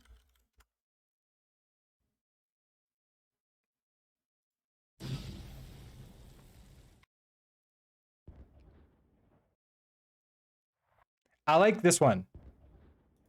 The big explosion distant. So I'm going to download that. And we're going to throw that. We're going to throw that in here. Flint Rusty, hello. Okay, so we need to throw that into our resources here.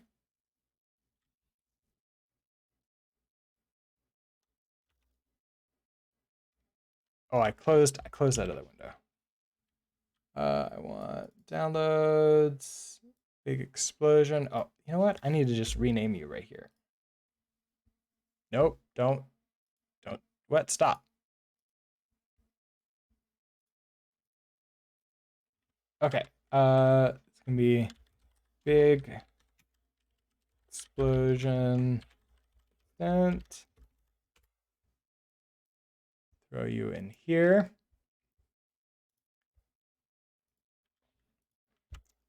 We need to, wrong library.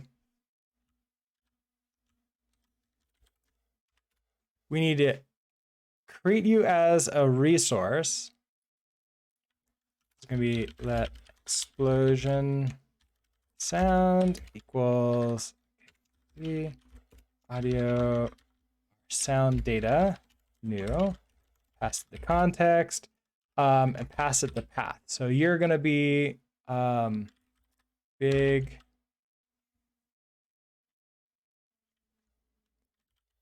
explosion distant MP3.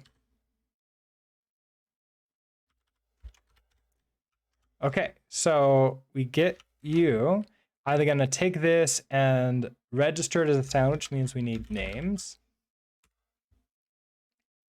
Okay, so we have the gun sound, so we want an explosion sound.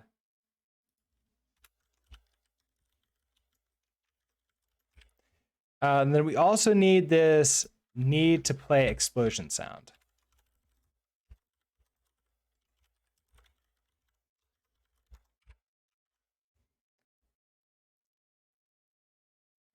All right, so that gives us both of those. Then in here, we're gonna add the resource. So world.add resource names. Gonna have need to play explosion sound string. You're gonna be false to begin with. Resource names explosion sound, and you're gonna be the explosion sound. Okay, so we store that away. Now, every time that an asteroid is killed,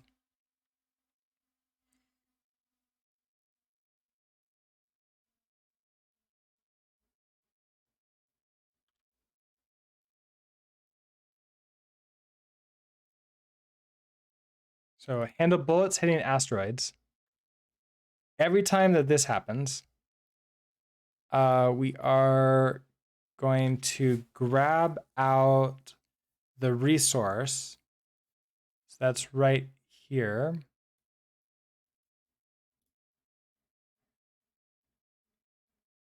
Oh, interesting. So this just gives us a destroyed asteroids here. What do we do with that? Handle bullets hitting asteroids happens in update.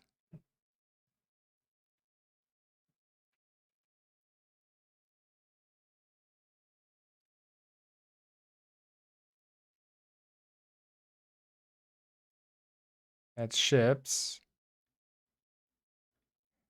Okay, here's handle. So we take these destroyed asteroids. Okay, and then we insert new asteroids in here. Okay, that's fine. And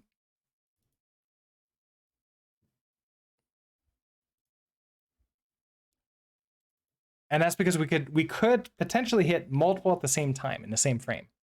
So back into here, this asteroid. So if destroyed asteroids dot length, I guess like is not empty, right? Is empty, and we're gonna make you a not. Okay, so if destroyed asteroids is not empty, then we want to set that to be true. So we're gonna do let need to play sound equal to our world resource names need to play explosion sound string question mark u. I'm gonna borrow you mutably. Then let's need to play sound. We're gonna cast that into a boolean. So you're gonna be a reference to a bool is a mutable reference to a bool is need to play sound dot borrow. Wait, that cast mute. Okay, so then we got that, and now we're gonna just set need to play sound dereference need to play sound equals true. So we set that to be true if we need to do that. Then we're going to create a new system here.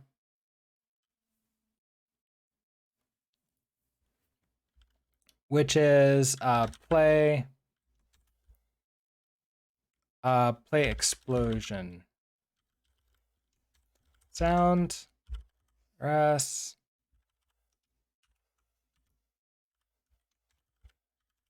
system.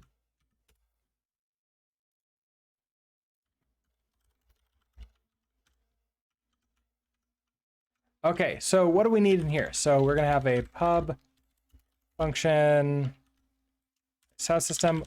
We know we need to take in the world, which is just a reference to the world. We know we need the context, which is a mutable reference to the GGEZ context. We're going to turn an error result. So we're going to return that.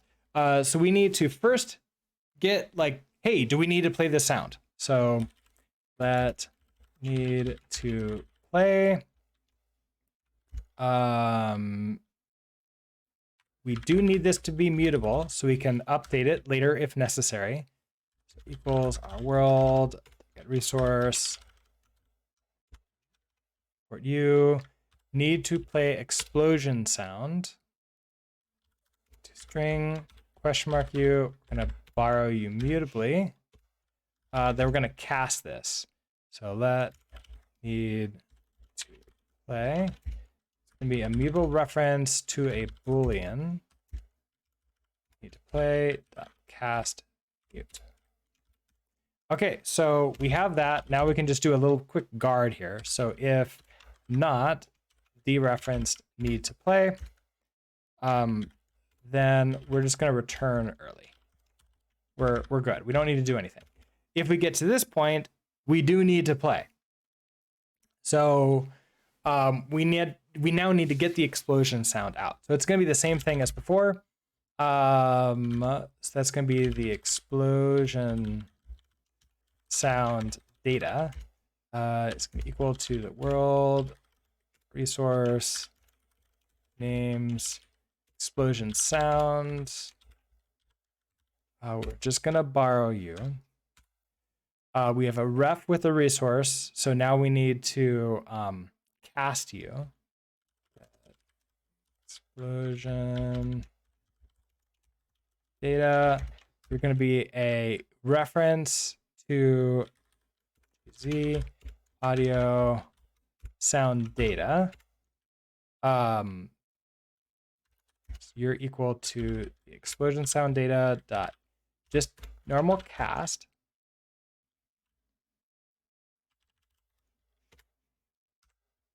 Okay, so we get that out. Now I can create the actual sound. So let mute our sound is equal to a audio source from data, pass in the context, pass in the explosion sound data. We have to clone it.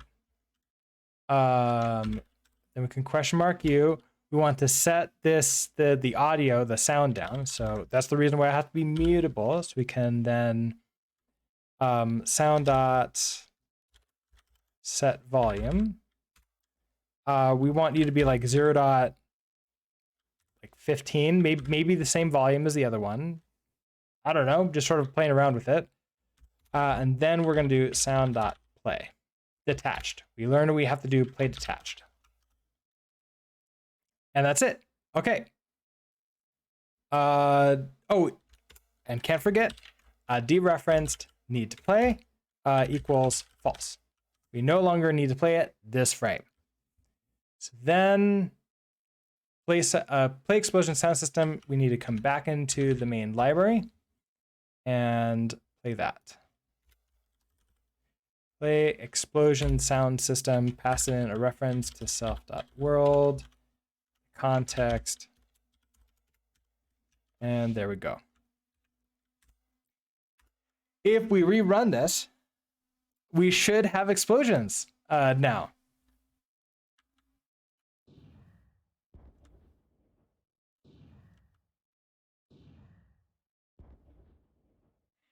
That feels like it's a little bit off, doesn't it? Because I think this this other one is too fast. Like it doesn't start playing until after.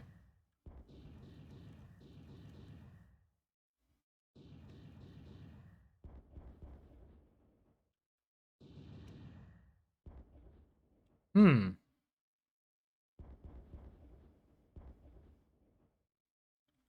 Hmm.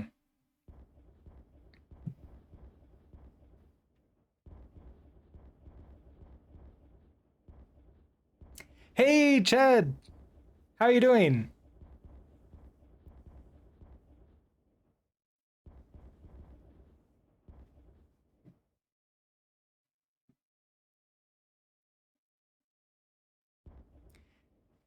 Yeah, so it's a little bit delayed.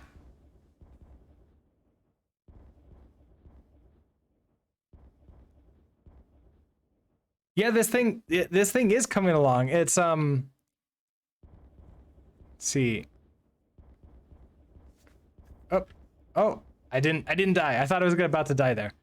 Um, hmm.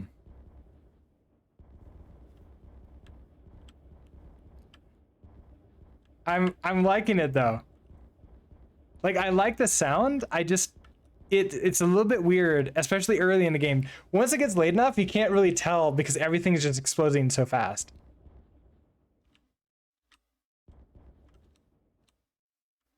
And then I have sound when I fire too.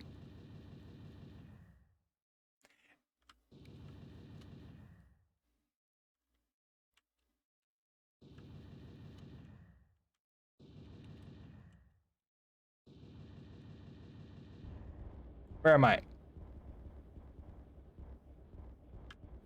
Oh, there I am. I'm on the right hand side.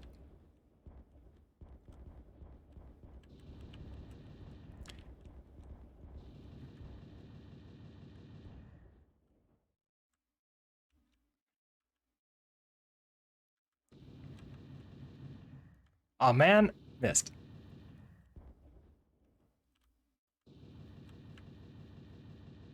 Yeah, I don't know. I don't know what the best way to like to fix that is. Now, I guess I should also check to make sure the sound actually starts right away, and I don't need to like offset it. Oh, and then we immediately die right afterwards. Hmm. Hmm.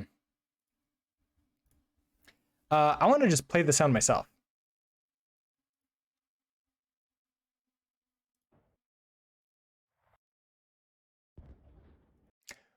That's our problem. This sound is 2 seconds long, and it doesn't start playing until a second into it. That's what our problem is. We have to cut the sound down. Um, is there? Can I tell GGEZ to like where to play? It's like we have the sound data from data.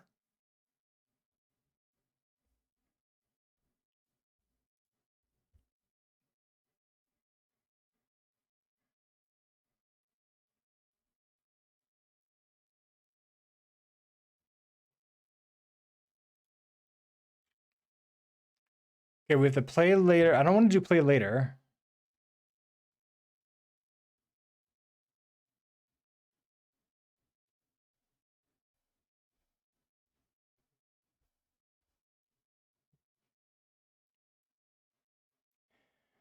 Sets the speed ratio by adjusting the playback speed. We could make it play faster.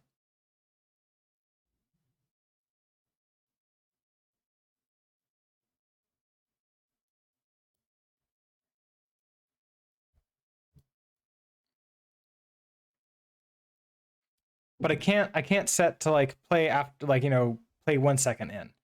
But I can do.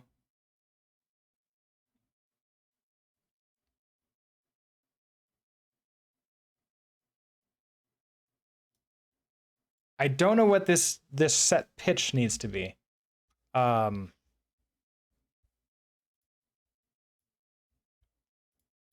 so let's try a sound dot set pitch. Um, 1.5. Like a lot of these things, like one seems to be 100%. So this would be like 150% speed. So if I do that, I wonder what this is going to sound like.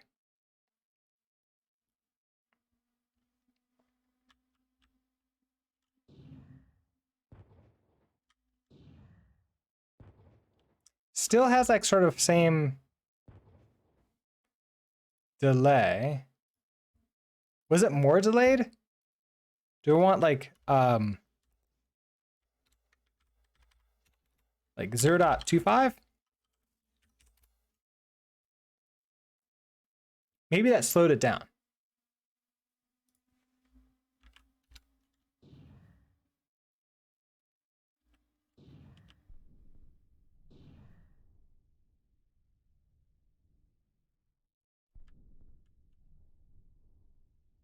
Is that the explosion happening really slowly?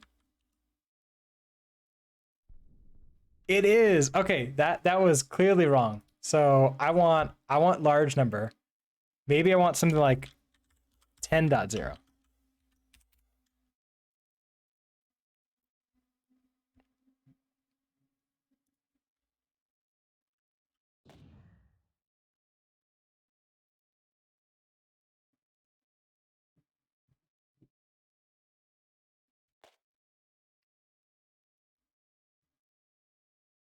Yeah, I thought that it was interesting. It was too quiet too.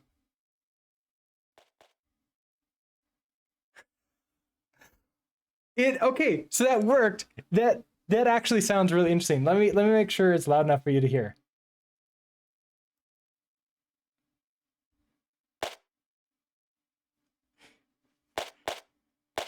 It happens right away, but now it's like the popping of a balloon. That's it's actually kind of funny.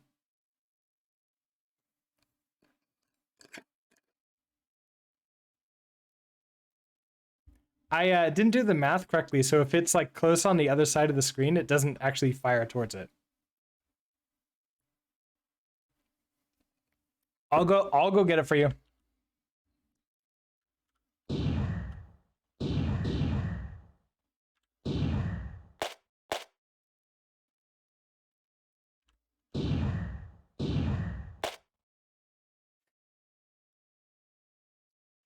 Asteroid balloons. I know. Okay, so I think we can make this a little bit less than that. So let's try 5. Okay, let's try this again.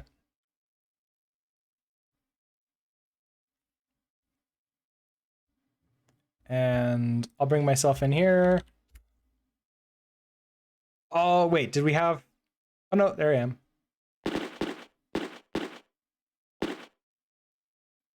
Okay, that's interesting.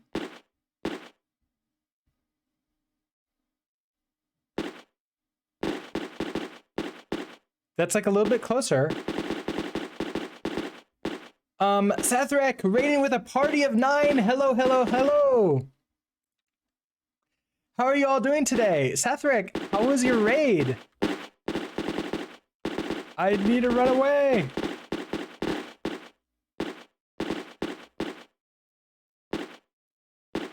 Oh, and you brought yourself into the game too. Welcome.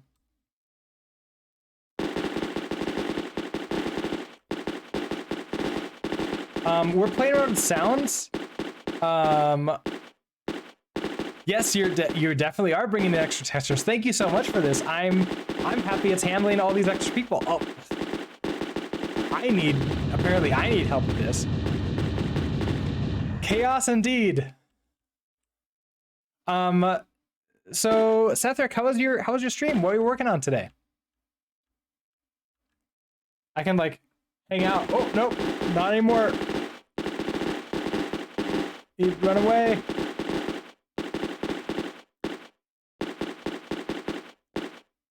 You did a Wii Small project on multiplayer stuff. Oh, that's so cool.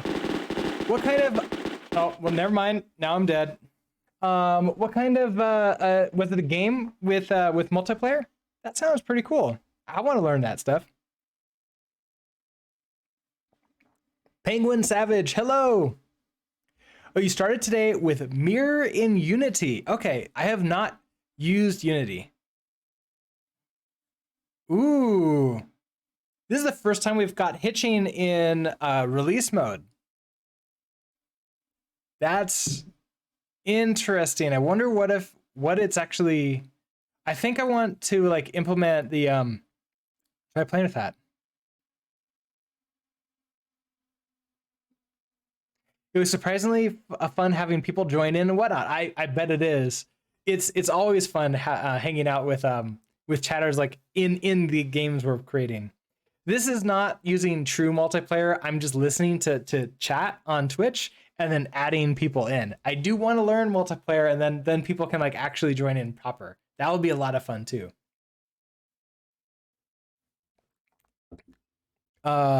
Twitch API is fun as well. It is, except like they have 2 APIs that we need for both. Okay, so let's do this as just 2 and see how that feels. Now, I'm doing all this work to avoid having to just download an audio editing file or program and then just cutting the sound in half, because that's the real problem.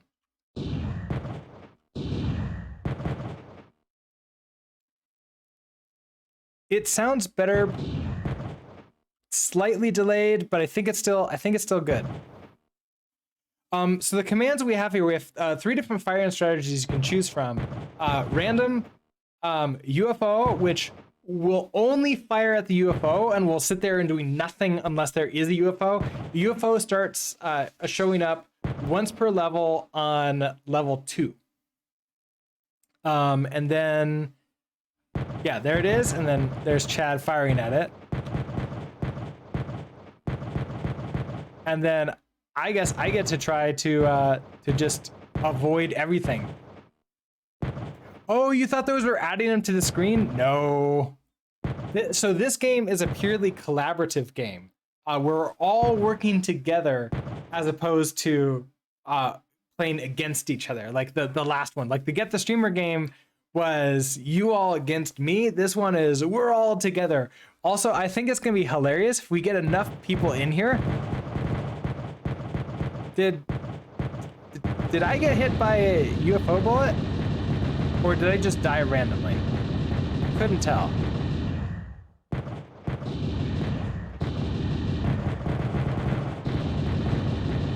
This, as you can see, the game gets pretty crazy pretty quickly.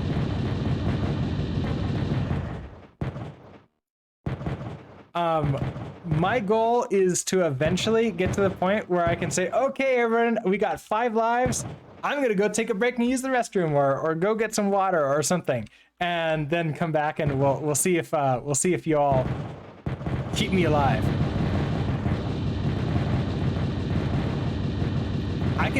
We can barely keep me alive though with me helping. Level 5, okay, we're doing good.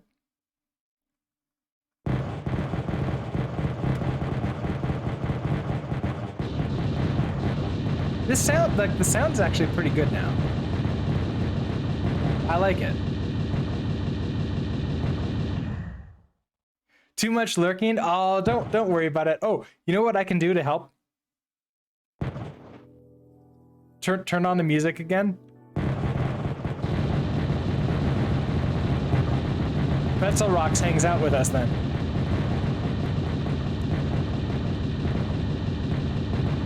What program? So this is used making I'm using Rust, the programming language, and GGEZ game engine. And then also I have an ECS library that's custom made.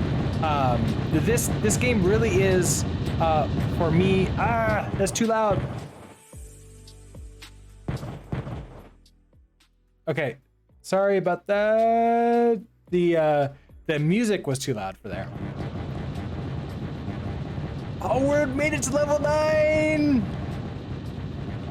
Can I survive?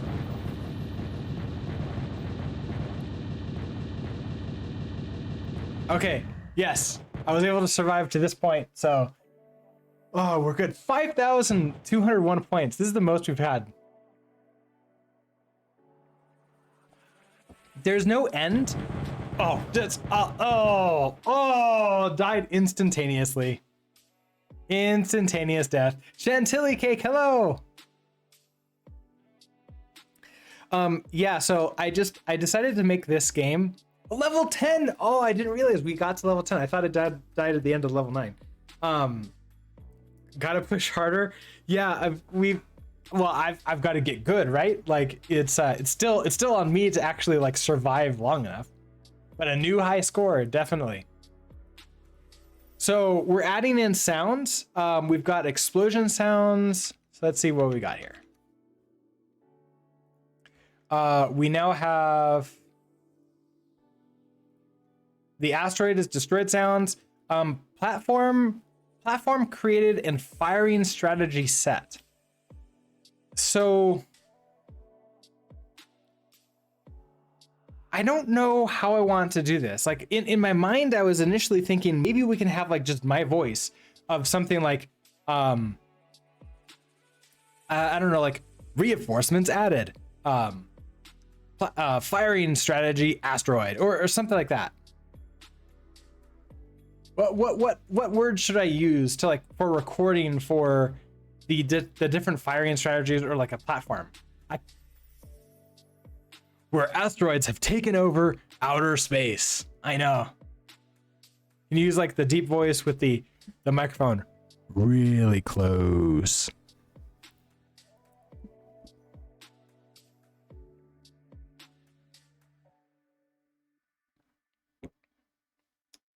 Let's see. No hitching now, so that's good. Sethrick, you're gonna lurk a little bit. Got to get your weekly shopping done. Okay, well, thank you so much for being here actively, and have a good shopping session. Make it deep, like very deep. I don't know, like I actually can't hear that, so I don't know if that sounds appropriately deep or not. All right, more deep. I don't know. I'll have to like do we'll have to edit that in post. Okay. What should we do when we add in a new platform? Should it just be a sound or should it be like me saying something like welcome to the game or like reinforcement added? I kind of like the idea of reinforcements added.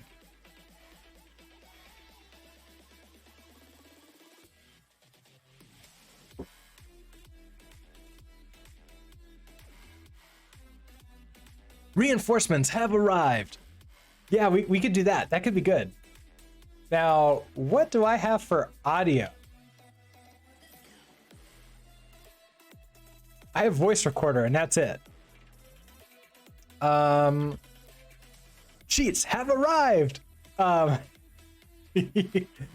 Let's see. How do I want to... I kind of want to like do that voice recording maybe later. Mario 1-up sound. Is there a free sound effect for that? 1-up. How about level? Up. What is kitchen noises?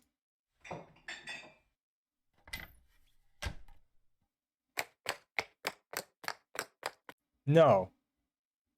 Okay, so up apparently is no, that's not helpful. Life.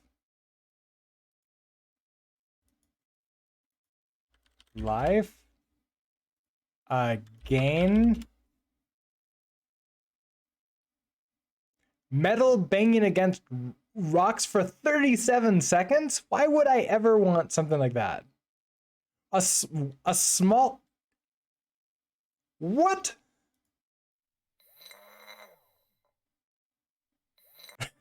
Why would you ever want that? Okay, bomb sound. No, apparently. There's that explosion that we had, but that doesn't seem to have it. Okay, so if we just look for all these, starting with slow. None of these sound good or look good.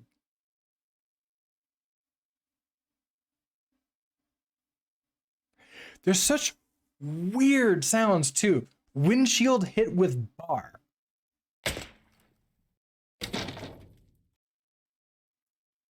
Why? But okay, I'm sure somebody's project they're gonna be like, that is perfect. That's exactly what I wanted. Let's go. I think, let's see, is it Audacity? Audacity is that still the audio recorder slash everything else that people go to? Are these from the free YouTube collection? Yes, they are. Okay, so Audacity is still the place to go. Let's go grab Audacity.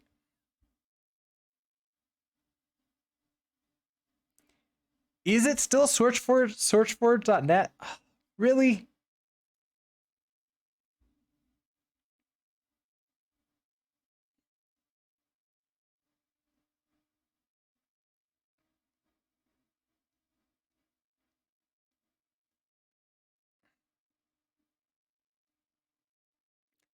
They like, look at this. This is still like,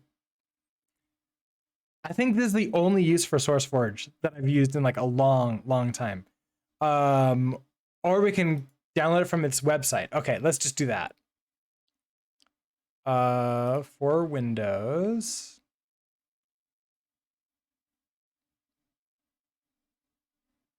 Download that.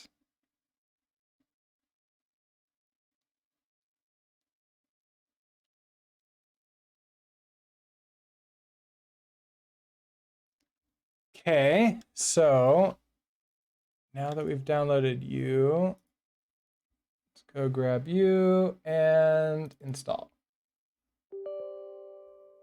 Yes.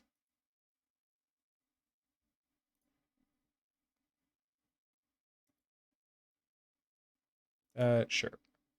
Go, sure. Sure. Oh, there's this website with tons of clips, but he can't remember the name. So somebody shared Zapsplat with me, and it has like a lot of really cool cool sounds here. We have to create an account to download them. So this is another place that I could potentially look into. Okay, so let's launch Audacity.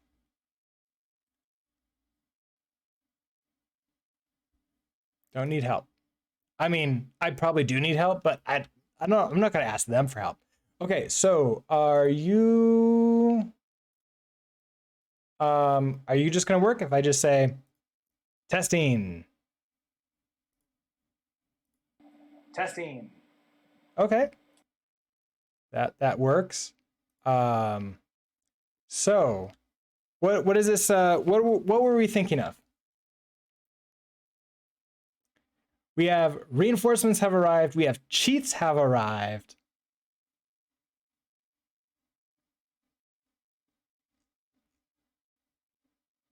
Okay, I'm gonna try those two, and we'll see how they are.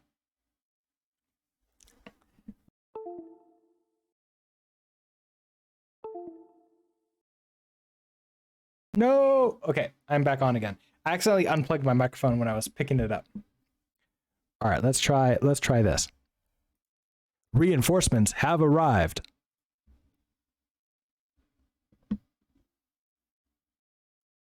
Reinforcements have arrived. You heard your own voice in a recording once, never really completely got over it. Like, I've noticed that when I review the streams, I it's so hard to like watch those, and like, but it's gotten easier over time. But yeah, like getting a good microphone is huge with that. Like usually we're used to listening to ourselves on terrible microphones. I'm using the Blue Yeti mic, and I've got it set up on a nice little towel to try to reduce any impacts from the keyboard, or like, you know, when I put my drink down or something like that. And I also have it in directional towards me, so hopefully it shouldn't get too much of the speakers. I'm not wearing headphones because I actually bought a set of speakers to listen to. So if I do this one, let's say I don't do anything, I just export you as, Apparently MP3s work just fine. So let's just keep it similar. And I want to throw you in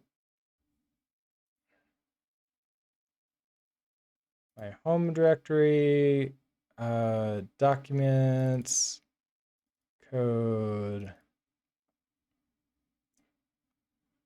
Rust workspace, Asteroids, resources. Okay, let's throw you into, call you reinforcements. Sure. Okay, so if I do that, then back to here. Here's that reinforcement. So we can now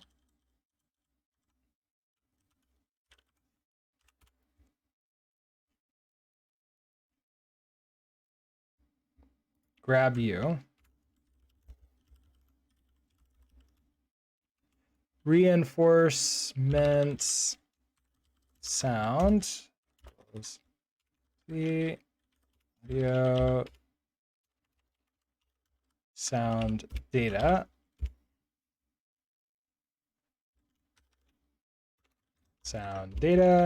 new context, and you are reinforcements.mp3. Okay, so I got you there. We need to head over to names.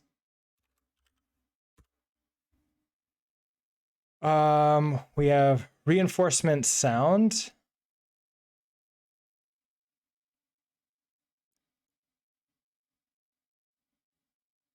Okay, that's up here. Reinforcements. Hey. Sound. And then we need to play reinforcement sound. To play reinforcements sound. Okay, then back to here. I'm gonna add the resource, add both of these. Build that resource names. First, need to play reinforcement sound. This is gonna be false. Resource names. Then we have the reinforcement sound, and this is gonna be the reinforcement sound. Okay, so we add that in. Then we need to update this when we spawn in a platform.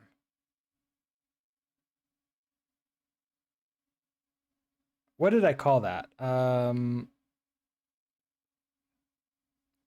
UFO systems? No.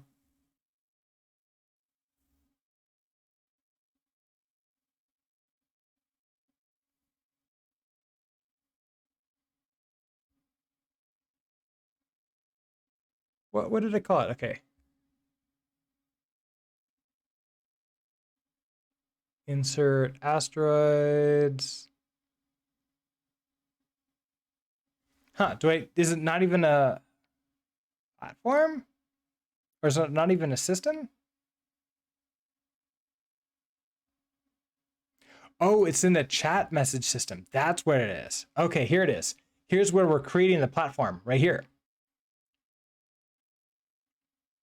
And then we're doing okay.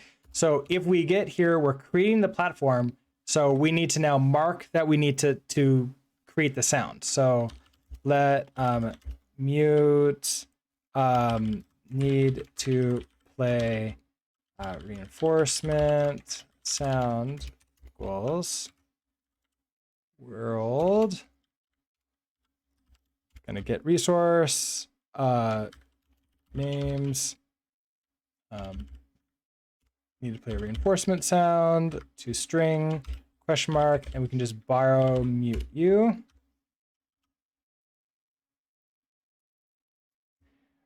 Then we need to cast it. So that, come on.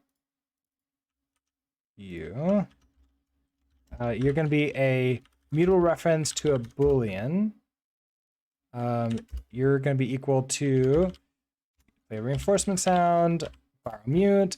I don't even need to check what you are. We're just going to say a reinforcement sound, you're equal to true. We need to play that. Okay, now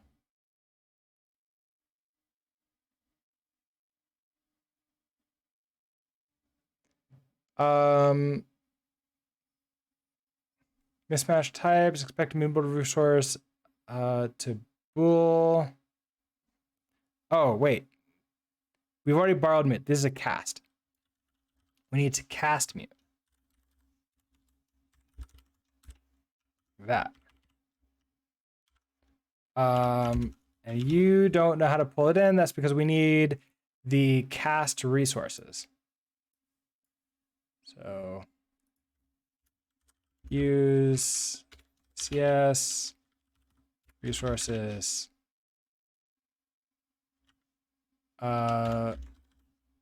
resource cast. There it is. Okay. No method. Okay, so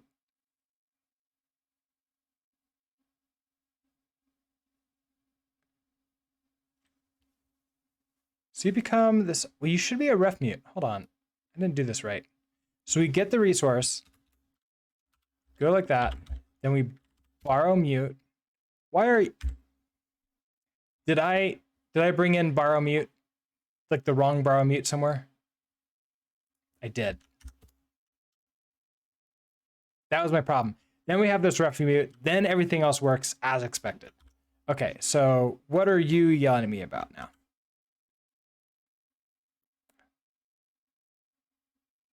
Mismatch types, expected, mutable reference to a Boolean found. Okay, you need to be question mark. There we go. Okay, so I've updated the resource. Now we know we need to play the reinforcement sound. So now it's time for us to create a new file in here, which is play reinforcements sound system.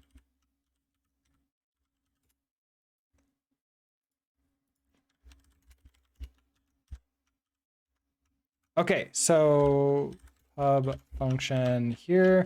We know we need the world, which is a reference to a world, and we know we need the context, which is a mutable reference to a GGEZ context. We're going to return a result.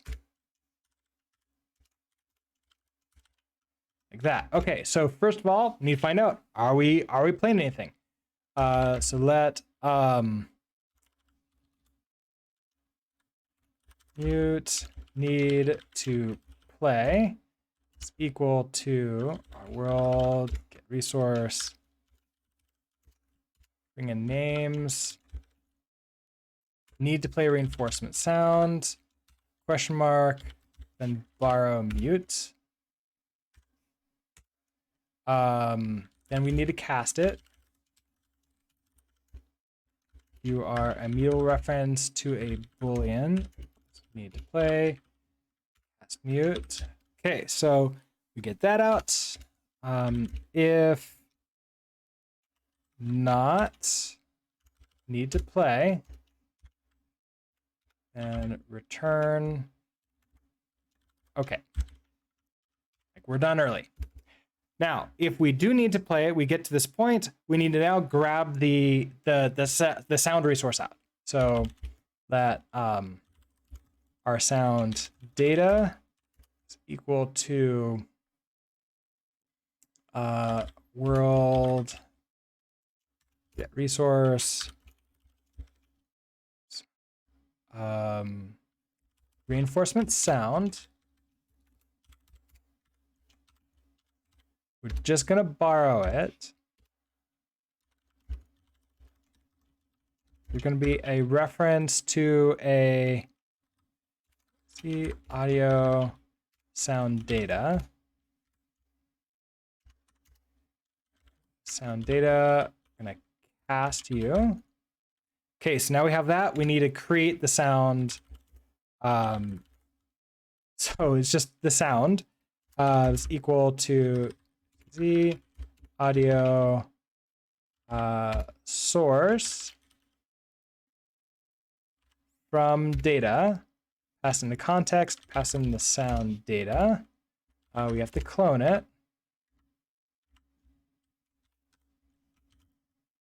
Okay, that gives us the source here. Oh, it needs to be mutable so that we can set the sound dot. Tigriska, be right back. Okay. Let's see. Sound. All right, let's set the volume. The volume should be 0.25, just so they don't blow out all of your eardrums. And then let's sound play. Play detached. Okay. Then we're gonna have to do player reinforcement sound system in here. Down in here. Put a reference to self.world, hand the context, and unwrap you. All right. Let's see if this works. If it does, I'm going to be super happy because it means I've like set up a system that actually works for us. So the other sounds are still working. And if I now like say hi.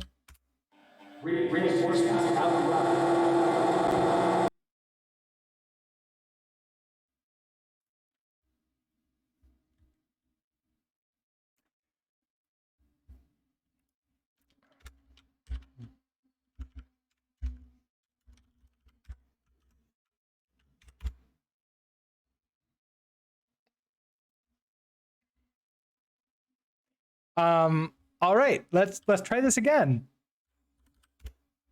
Reinforcements have arrived. Reinforcements have arrived. There we go.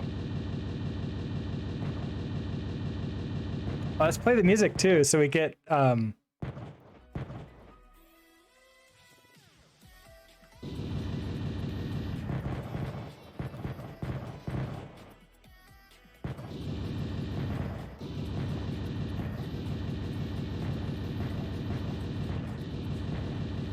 Pretzel Rock's gonna show up? Maybe? Oh, I think I need to do next song.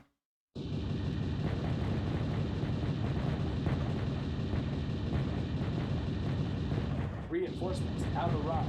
There we go.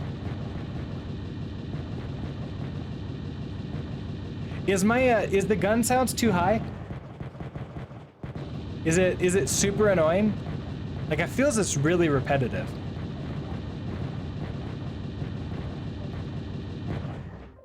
I can make that lower. I can tweak the gun sounds to be a little bit lower. So that's the play gun sound system. Let's make you like, oh, it's okay in your opinion? Feels really loud to me. Oh, I'm dying. I've got 3. Well, you brought me up to level 5. It's okay? Okay, good. That's good.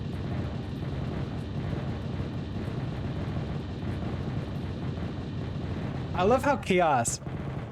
I have a distinct feeling that things sound much louder on your end. Okay, it's very possible that they do, and that it's like really hard for me to tell what it sounds like for you. I'll have to like look at the VOD later to like sort of see. Yeah.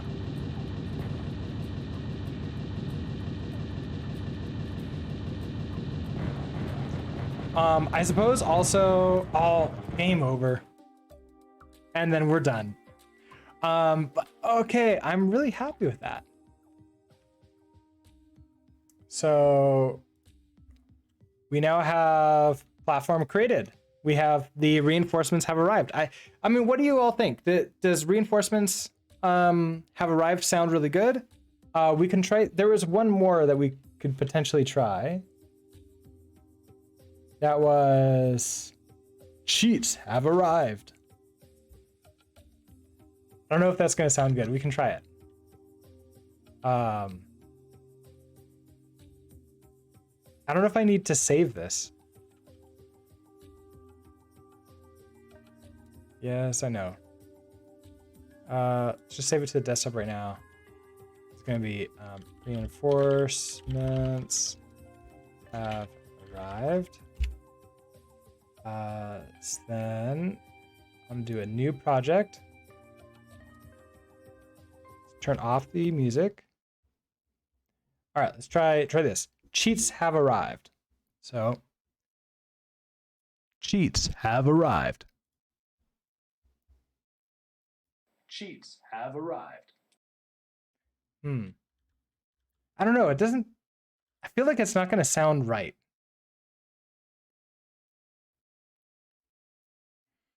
Like maybe like something.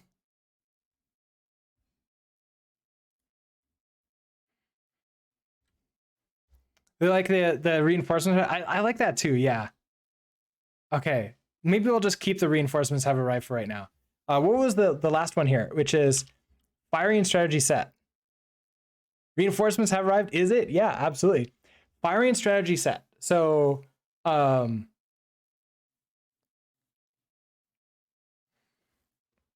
we have 3 firing strategies. So let's set those up. We have firing strategy at random. So that's going to be see, firing randomly. What could go wrong? I think I like that. Firing randomly. What could go wrong? Firing randomly. What could go wrong? So we have that. Let's export you. Goes into here. So this is random firing strategy set. Let's see.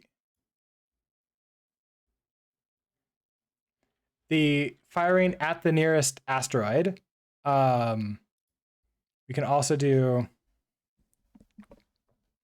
target the nearest asteroid. Target the nearest asteroid. Target the nearest asteroid. I don't know. Might be good. Let's export that.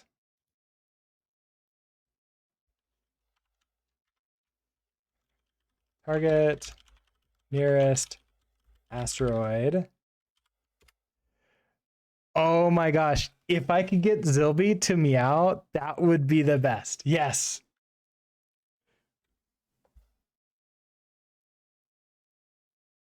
Zilby's not even here right now, so I can't even like try to get him. But maybe I'll just like follow him around with like a voice recorder or something and do that. And then those UFOs. Let's see. What would that be? Targeting UFOs. I don't have anything like fun for that. Like targeting UFOs. Oh, get off my lawn. No, because like that doesn't have anything to do with UFOs. So it's like really hard to tell that that's what happened if you're not here. Like an inside joke for us maybe, but not good. See, what do we think? Shoot those UFOs down. I don't know. Shoot the UFOs. Shoot the UFOs. Okay, so if I export you, UFO, firing strategy set. Okay, do that. Oh, the firing sound should be a quick meow. Oh, that would be fun.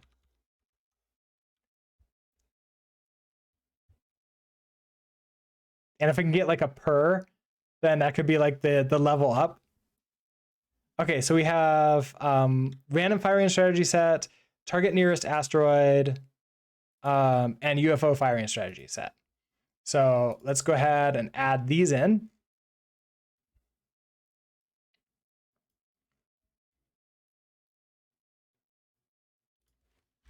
All right, so all right, what's first? Is going to be our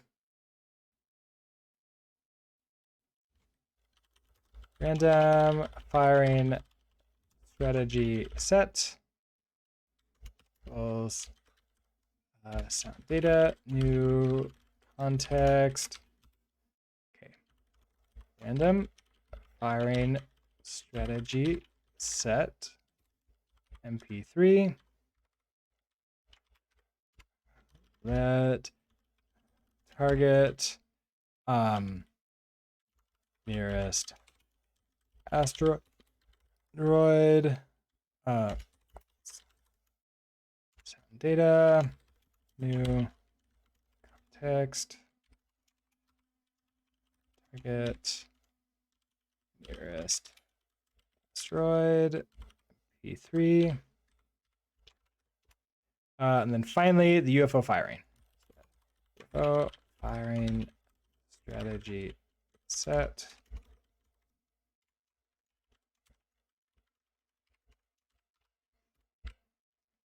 UFO firing strategy set.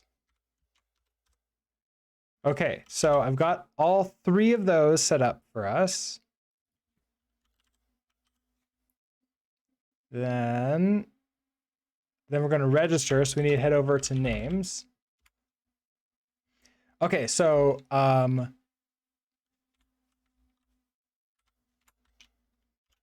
need to play random firing strategy set. Gonna be here. Let's do then random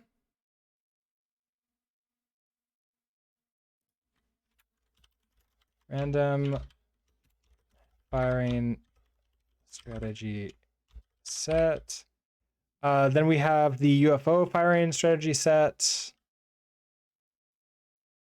So need to play need to play UFO firing strategy set. And random firing strategy set sound. UFO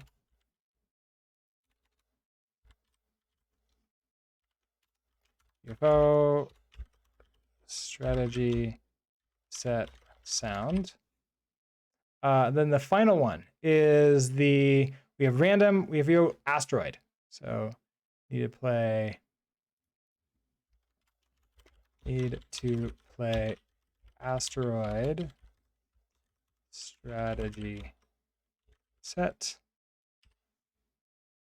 And asteroid strategy set.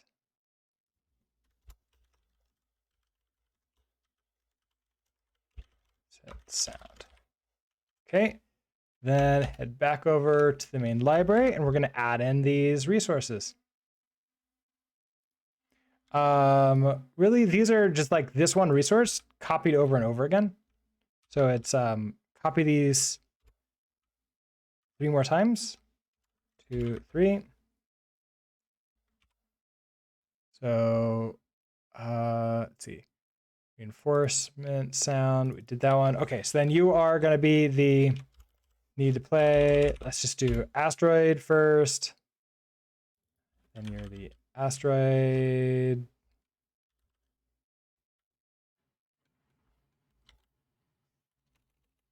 What did I call it?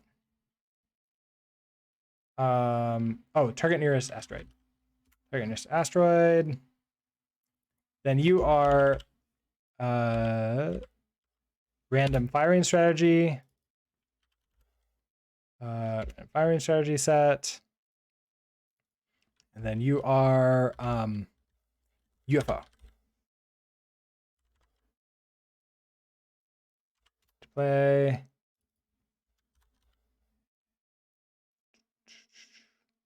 UFO firing strategy set. Okay, there we go. So have all of those. Then we need to go into wherever we set the strategies, which I think is in the handle chat message system here.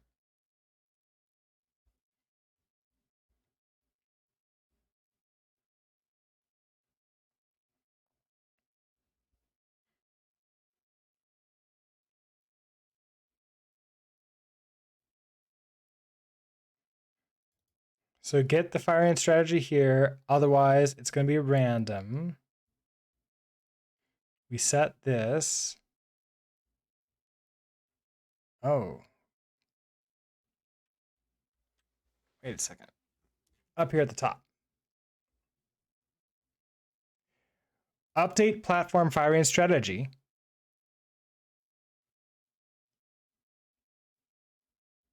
If that's something, then that's what we're doing. I kind of like having it return what the platform strategy was so that I can choose what sound to play. Or maybe we can play the sound in here because we have the world. We can do that. Okay, so here's the platform strategy that we're getting. Oh, that's the existing one. Firing strategies. Okay. New firing strategy. Figure that out. So that's a platform firing strategy. If it's already set, we don't do anything. I don't need. Okay, so this is basically the new. We have set it now. So now we need to say what we're going to do. So that's going to be a let need to this is going to be interesting. I guess it's going to be exactly the same no matter what. So if I do need to update, let's see, what am I calling this in names? It's need to play sound equal to, I guess I kind of need to match on the new firing strategy.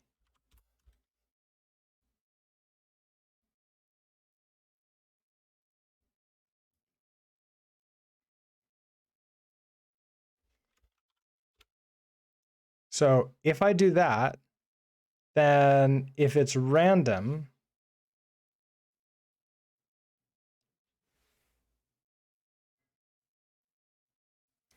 okay, so if you're random, we want to do a world dot get resource names need to play random firing strategy set question mark u borrow mute, and that's a ref mute resource, and this should be fine for all of these. It's gonna take you, and the big difference here is these. So need to play for the closest asteroid, and need to play UFO. Regardless, though, let's see.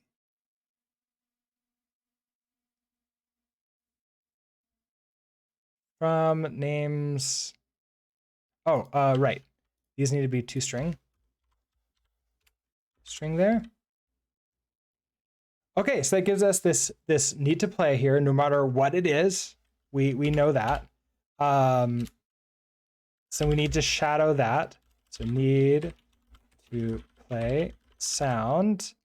It's going to be equal to a mutable reference to a Boolean equals need to play need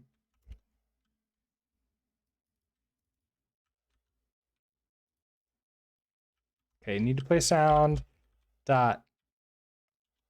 What happened? Oh, you need to be down here. That's why. Okay, I need to cast mute.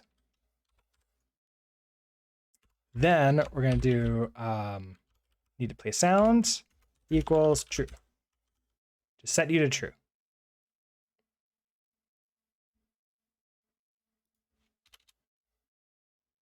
Oh, I have a equals ahead of it. I need a colon ahead of it. Okay, so now we've set the appropriate sound to be played whenever we change the strategy. So now we need to have, we can have a system for each of these, or we can have just a single system for it. A single system is still going to be grabbing the resources. I feel like it's best architecture to have one system for each.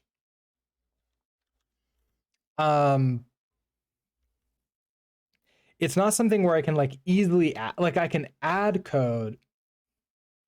Yeah, because I can change individually. So let's go ahead and set one for each, because that is the best architecture, our architecture for it.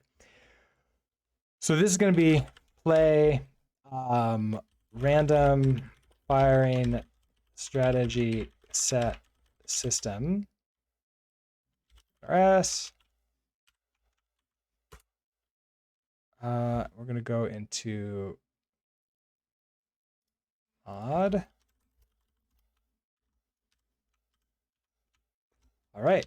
So, but these are going to be very similar to each other right now, and then in the future, it's possible we might change them if we need to like update the volume for each one individually. It'll be individual here.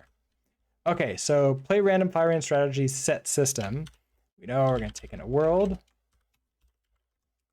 and a context, return a result, nothing in it.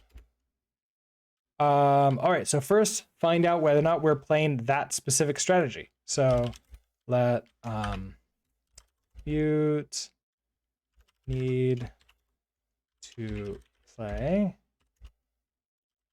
world, get resource, need to play a random firing strategy set, string, question mark, borrow mute, reference to a boolean, play, and cast mute. Okay, if not a reference to need to play, then just early return like that. However, if we are, then query out the actual sound. So let sound data be equal to world get resource names. So this is going to be the random firing strategy set sound string. Okay, question mark. Just borrow you. Sound data is a reference to sound data.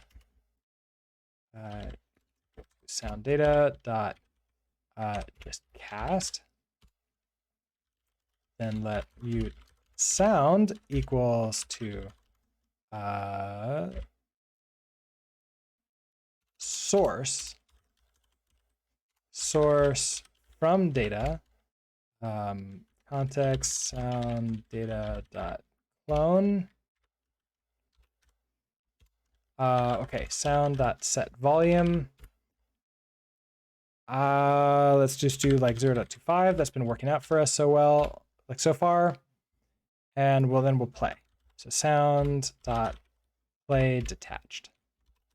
Okay. So if I take this code, as soon as we set it to random, that should work. Let's go ahead and double check this. So play random firing strategy set. which is in our library.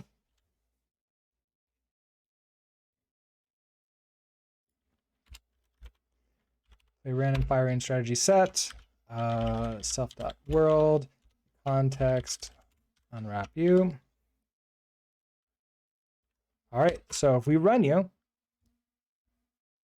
now this is only after settings. So when we oh, that didn't work. Oh, could not find the file. Cannot find the file specified. UFO firing strategy set. Okay.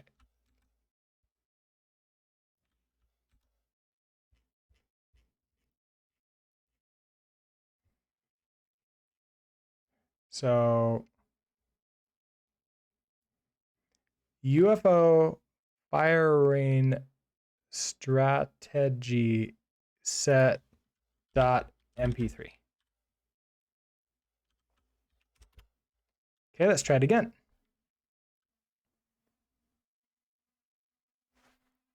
Okay. Then if somebody comes in, let's say firing towards UFO. Shoot the UFOs. Oh, that actually worked. Okay, so then random.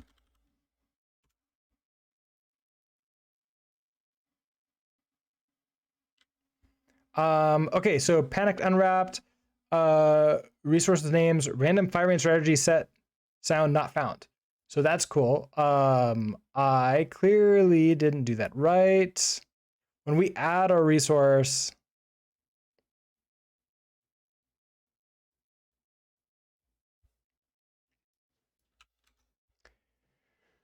we have reinforcement sound. That's reinforcement sound. Need to play a reinforcement. Okay, so here we have need to play reinforcement sound, false. Reinforcement sound is the reinforcement sound. Need to play asteroid set sound, false. Reinforcement sound. No, this is the asteroid strategy set sound. Target nearest asteroid. Need to play random firing strategy set is false. Reinforcement sound. Okay. Let's try this again. This should work with the... Okay, so if I do asteroid, shoot the UFOs. Why are you playing to shoot the UFOs? And then if I do random. Oh, that's fun. Let's see. Panicked, an error, resource with names.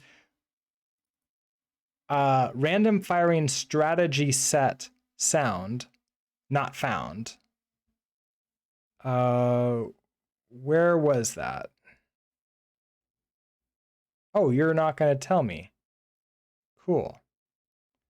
I remember there was like, is it like ampersand? What was it? It was like, I don't think it's like set env, right?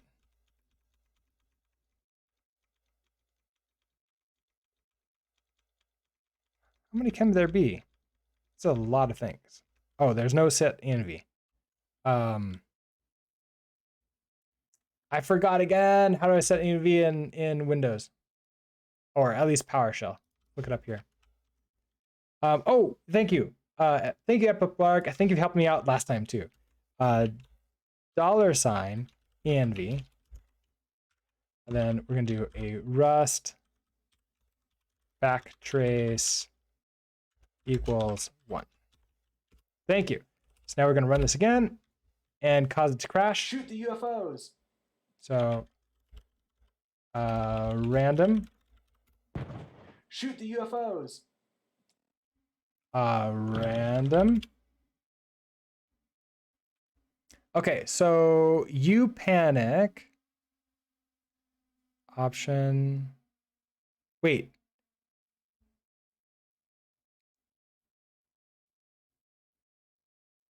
Okay, Asteroids. Library line 331. But none of this is my code. Line 331.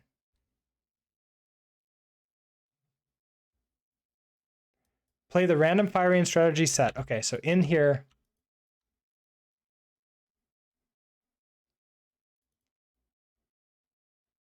So one of these two. It took you weeks to learn it by heart. I can imagine that. Now I only need it like every once in a while right now. Let's see. It's really interesting. I just don't need the backtrace too often in Rust. I find that's really fascinating. I need it like all the time in most other languages. Okay, so we need to play. So we get the resource, 2 strings. We cast it as a Boolean. That should be fine.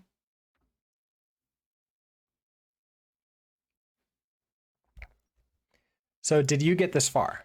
So let's do a debug. Need to play random.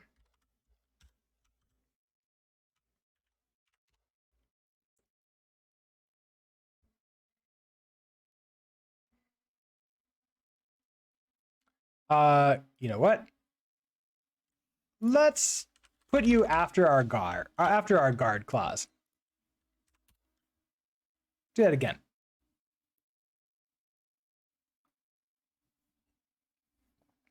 Okay, so if I come in and just say hi. Shoot the UFOs. And then I go to random. Shoot the UFOs.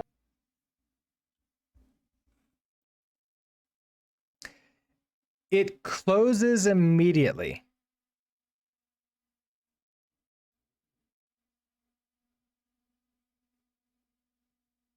I don't have this need to play random. I don't see that here. Wait, no, here it is. Need to play random. Then it panicked here. So get the resource for random firing strategy set sound. Failed. So are we setting that?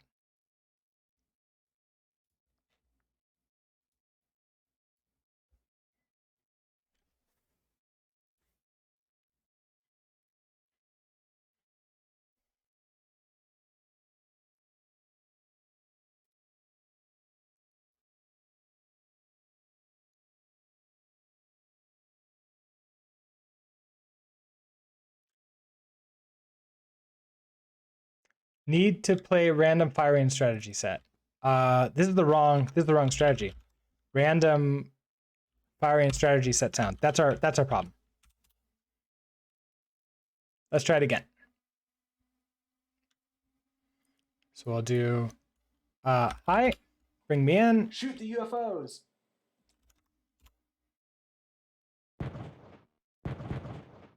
Oh, random.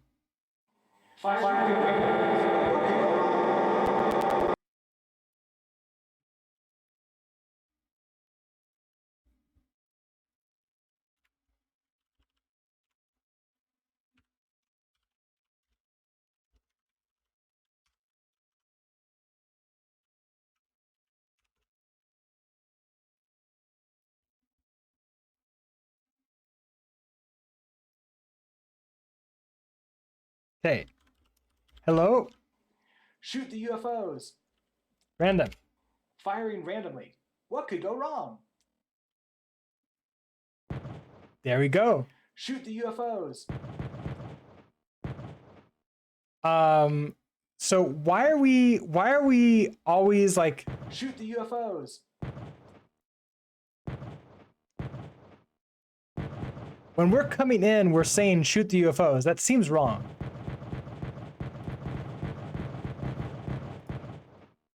Did I like accidentally let's see.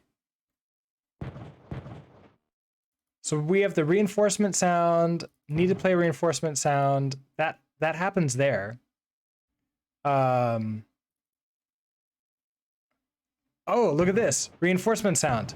UFO firing strategies. This is the UFO strategy set sound. That's the reason why.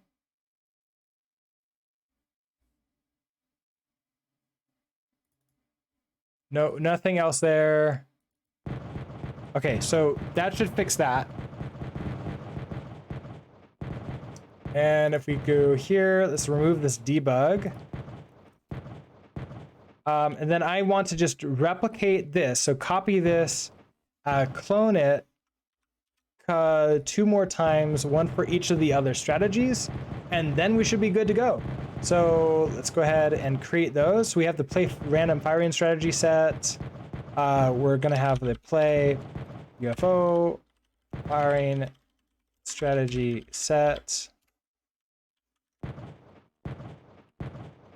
system.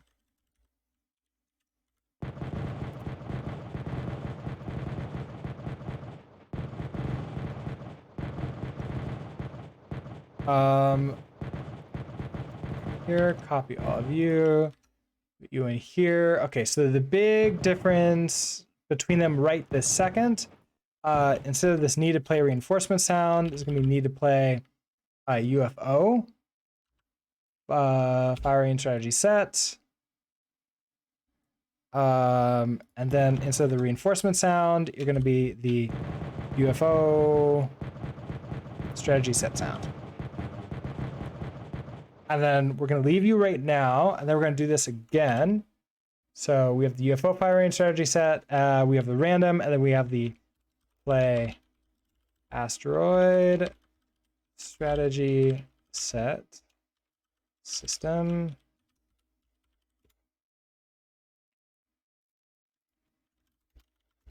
I must have died. The game must be over. Oh, you got me to level 6 with 1,571 with me doing nothing. That's pretty good. Okay, so we have the mod here. To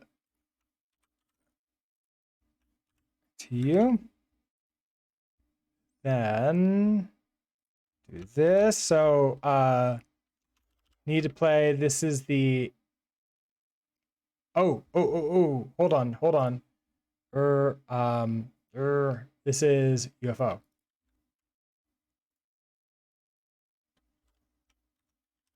Play UFO firing strategy set system. Play asteroid strategy set system. Okay, there we go. This is the asteroid strategy set system.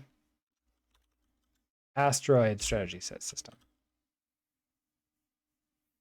Okay, so we have those other two. Let's head back over to the main library and hook those, wire them up.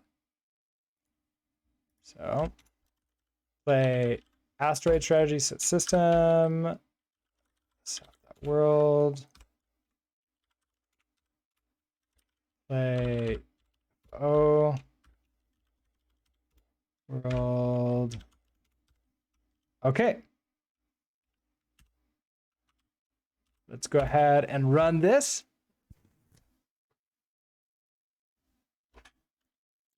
And let's see if it all works. So I'll say hello. Reinforcements have arrived. Then I'll say Reinforcements have arrived.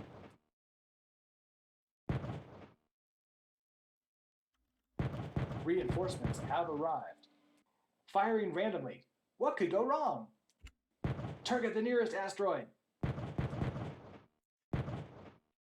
oh, if there's another sound already playing, Shoot the UFOs. it's not gonna like cue it up. It's gonna play it right at that moment. But if something else is playing, it's not going to play it at all. Target the nearest asteroid. Oh, okay. Which works for like the gun sounds, it works for the explosions, but it doesn't work for these. So I need, not here, in you, instead of play detach, I bet there's a better way to do this. There's play later. I bet I want to play later.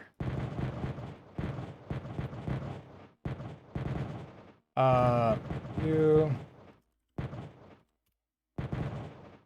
Okay. Let's try it again.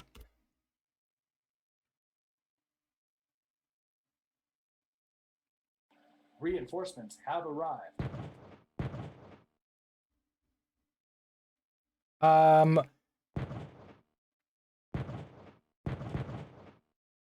Reinforcements have arrived.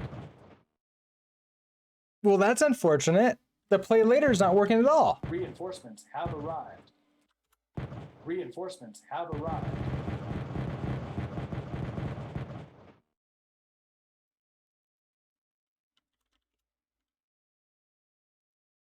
Yeah, it's taking it, but the play later is not doing anything. So Tigger we've been working on adding the sounds in for everything really, and we've just got sounds in for when we are playing these, but like play later isn't working. What else do we have? Play detached, play layer.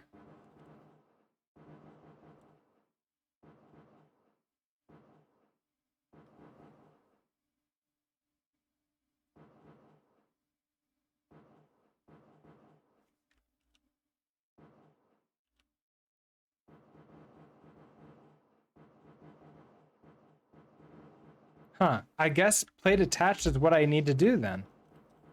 I'm not sure what I would need to do then to get it working the way I want it to.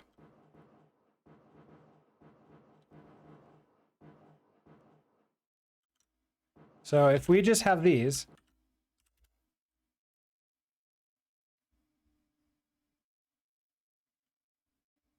All right, let's try it again. Reinforcements have arrived. So we get reinforcements have arrived. Reinforcements have arrived. Then we can shoot the UFOs. Yes. Okay. So I can go into asteroid mode. Target the nearest asteroid. Target the nearest asteroid. Firing randomly. What could go wrong? So it might not play your sound if somebody else's sound is playing. Target the nearest asteroid. But like it should show up enough. Have arrived.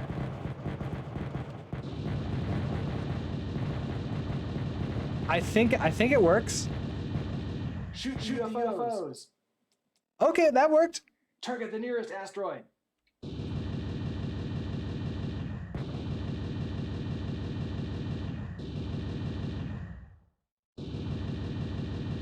Shoot the UFOs. Firing randomly. What could go wrong? Target the nearest asteroid.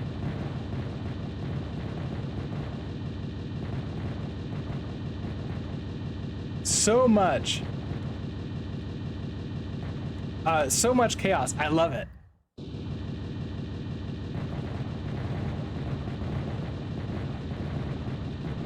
Shoot the UFOs.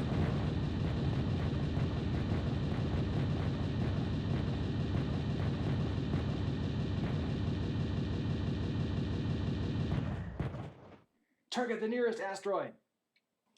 Shoot the UFOs. What does UFO and stuff do? It changes the target strategy. Basically, there's three choices. You fire at the closest asteroid. You fire randomly, or you fire at the UFO. When you set yourself to fire at the UFO, like for example, Tigger is firing at the UFO. There's no bullets. There's not firing any bullets whatsoever. I know nobody's able to fire like to hit that. Okay, fine, I'll hit it.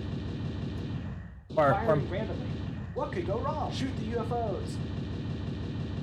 What? Come on, stop missing. There it goes. Have arrived.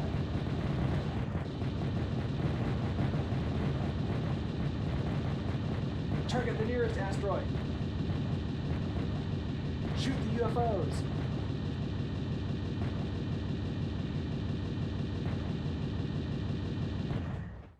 Shoot the UFOs.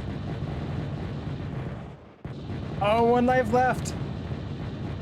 Target the nearest asteroid.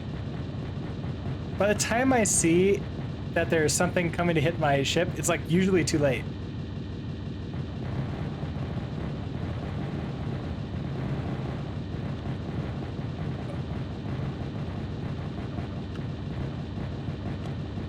Just adding more bullets to the fray.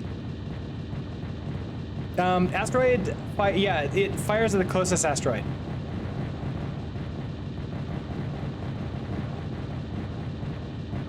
All right, we made it to level 9.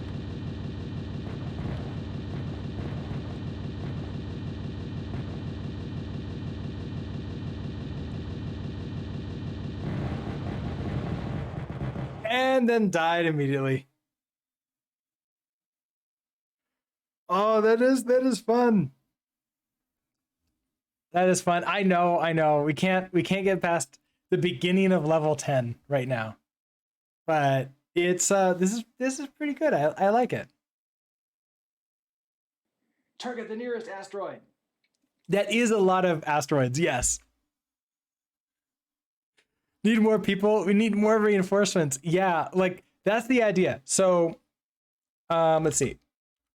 Coming over here to what we've done.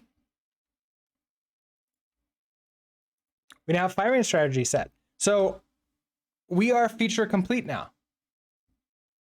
Yeah, the framework was like the frame rate was holding up pretty much in that last one, which I was actually kind of surprised. I have two cheats that I can use for that. So let's try it. I could pull in. Let's see, where's you? We do random. I'm gonna start up the music again.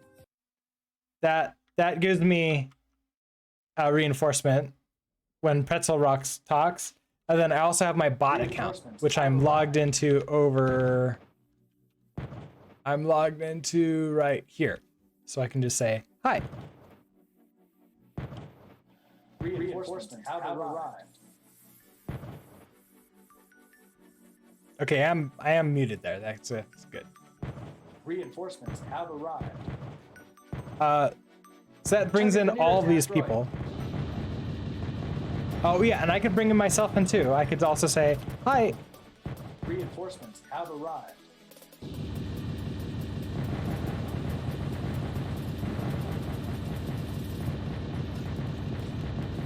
I might want to like slow things down and not make them like spin up quite as fast. It's pretty, they get really fast really quickly. Reinforcements have arrived.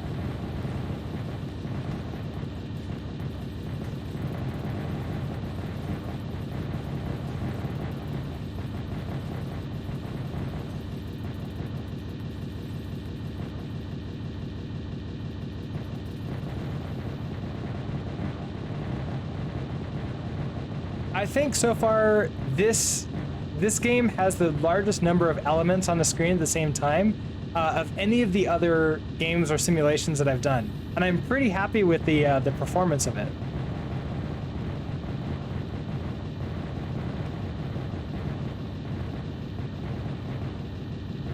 Level 7, I haven't lost a life late. Yeah, that's a good sign. Do you think Asteroids should kill a reinforcement too, and you have to rejoin? It's a good question. I went back and forth on whether or not I wanted the platforms to be able to get hit by asteroids. I eventually decided not to, mainly because I don't want to make anybody who's like lurking and just like saying hi once and like they just head away to like feel like, oh, they just die immediately or something. So I still died at level 10. So yeah, like I've gone back and forth on that. I think maybe if I made like a different game design, I might be able to do something like that. But we're beating our score from last time, so that's good. So I'm thinking, it is 12:20, so usually I end pretty soon, but one thing I want to do before that, I have no errors, only 2 misspellings, that's fine. You know what, let's go ahead and do a commit here so I don't lose anything. So I'm just gonna say this is a progress, actually this is pretty much finished. This is firing gun. Oh, it's sound, like sound added. I'm gonna amend that later for the actual day. But I want something set up in case this doesn't work out for me.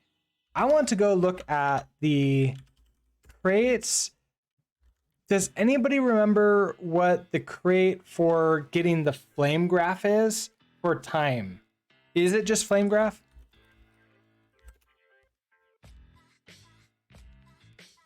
Maybe it is. Ooh.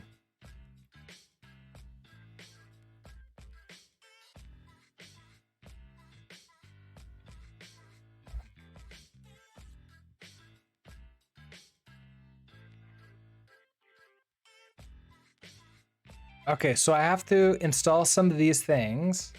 Wait. Does this not work on Windows?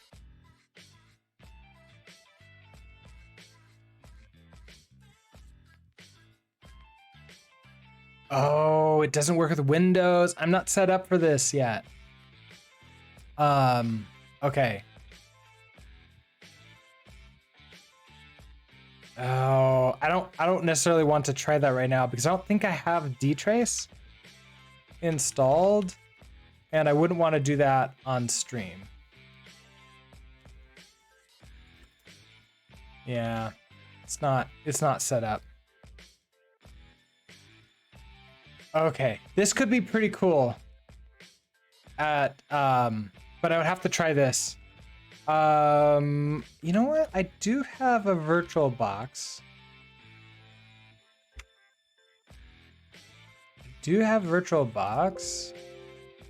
Okay. How old are you? Do not install dtrace if you use VirtualBox. Okay. No. Host F.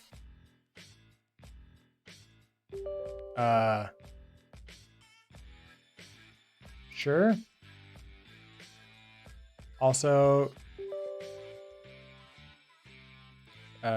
yeah. How do I make you not full screen anymore?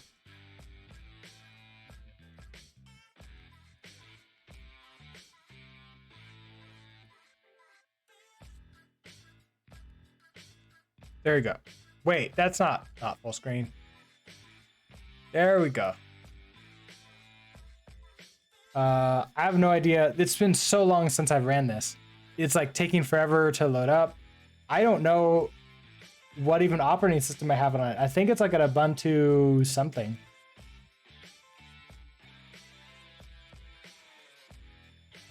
But it's taking forever to launch.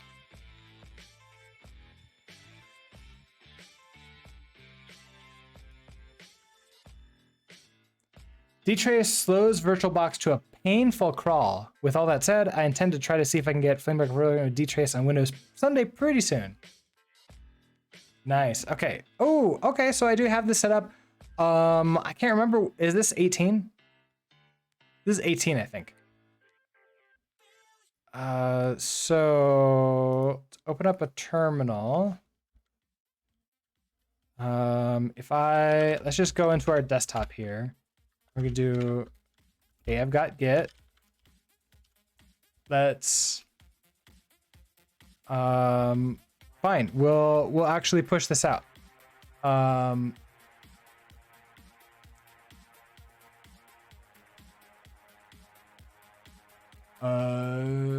let's just push that up. And I need to go find GitHub this.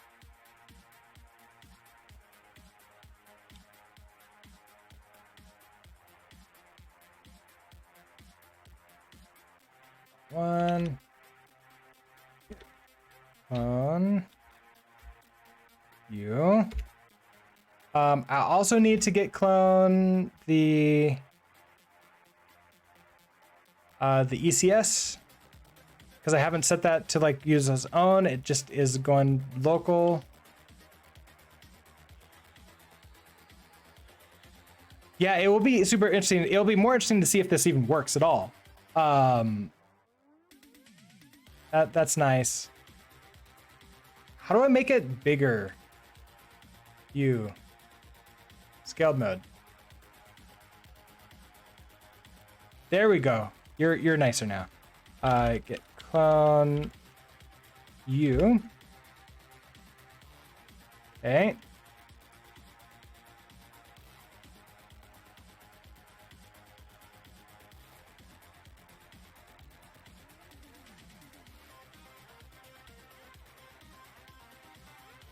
Okay, let's CD into Asteroids. And let's do a cargo run. Wait a second. Cargo build release. Is FlameGraph work in release mode, or does it only work in dev mode?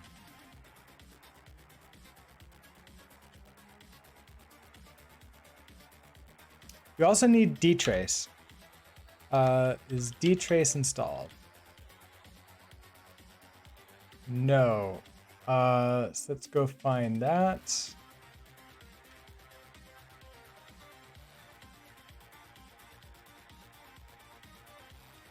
Pretty sure I have the Linux tools common, but we can just still do that. Let's go apt install that. I should probably update apt. You don't need dtrace on Linux, you can use perf. Oh, interesting, okay. What do you need?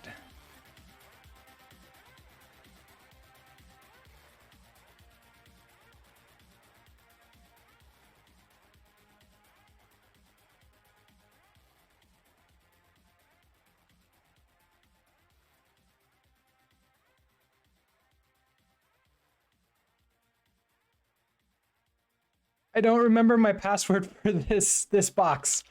Okay, that's gonna be a problem.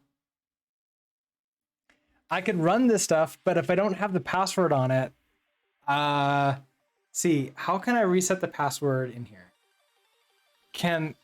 Is there tools that VirtualBox give me for doing that?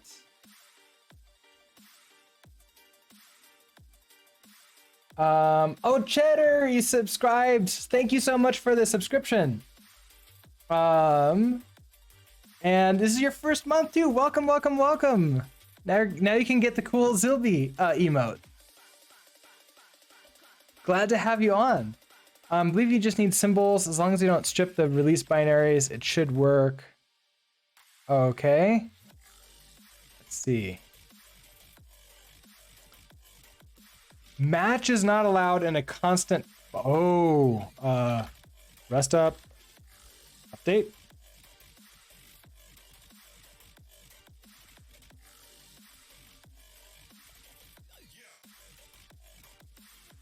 This is your first stream too? Nice.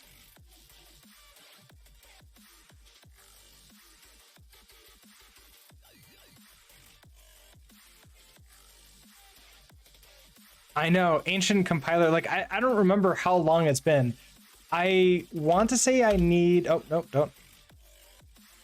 I want to say I need to go back to Rust C 1.47 though, because there's a weird bug with most. Oh, and Ched, you gifted a tier 1 sub to Epic Blarg. Thank you, Cheddar, and thank you, Epic Blarg, for being here to accept the gift.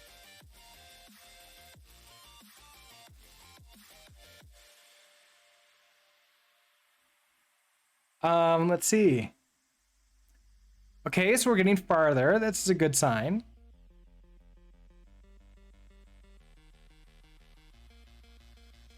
So a little bit of background.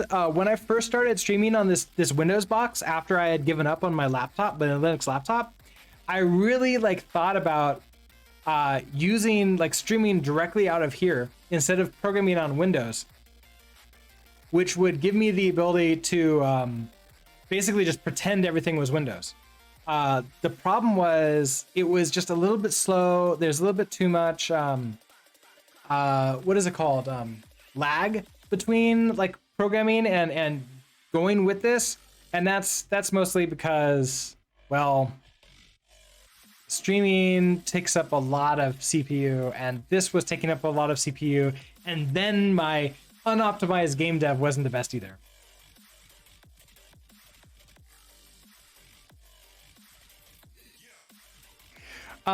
Oh, you've been here multiple times. Okay, that's good. And you wanted to be number 1 in sub gifts. Well, you've got that.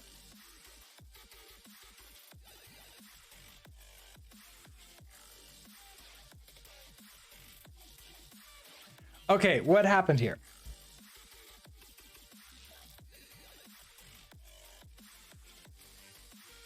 Why are we getting all these errors?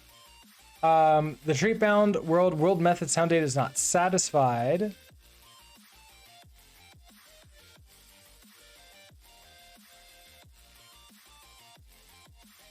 Huh. So in Asteroids, line 164, hold on. I'm on master branch here. I'm on master branch here.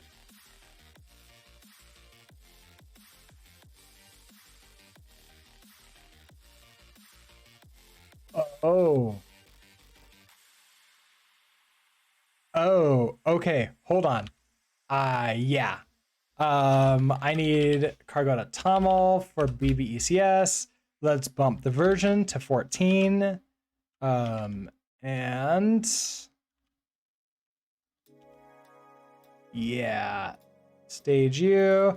This is added GGEZ sound to BBECS. So push U. As soon as that gets pushed up,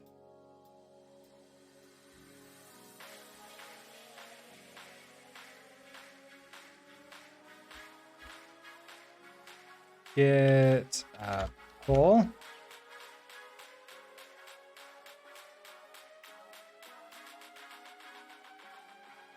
Maybe, possibly.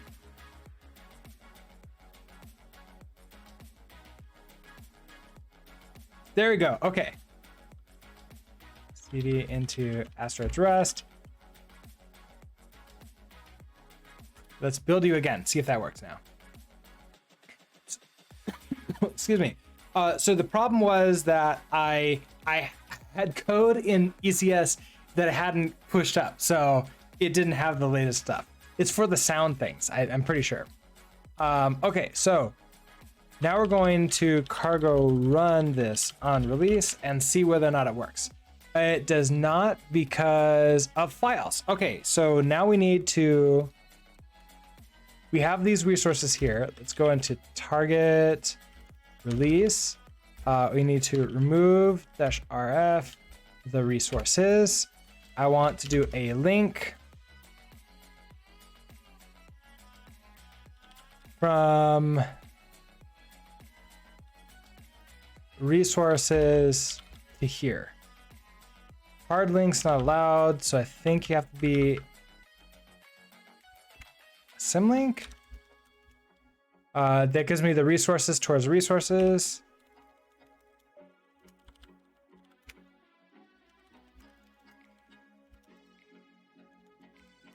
Let's try this again. The environment variables. You've got to set those up too. I totally forgot. So then with you, we need to touch a .env. Right. So I need you over here, and I need you, not you, you over there too. And then up here. So what do I need to do? I need to vim env. I need to do sudo. Oh, I can just do vi. vi.env. Let's code builds.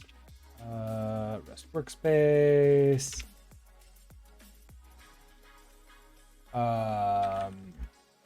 Asteroids.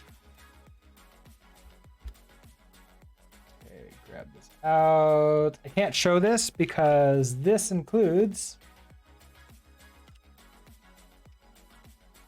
There we go. This includes some token stuff. So exit out of that. We're good to go here just in case. Recopy you into a paste buffer.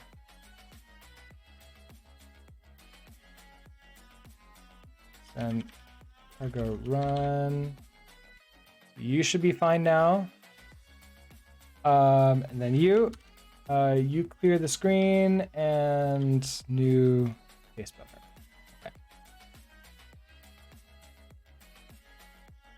Okay. You can use the Google Twitch a long time because you just realized that the download one has a bigger delay. Oh, and change the music station. Let's do that. Right now I'm on just any music station. I'm on Surprise Me. So let's see. Do you have a...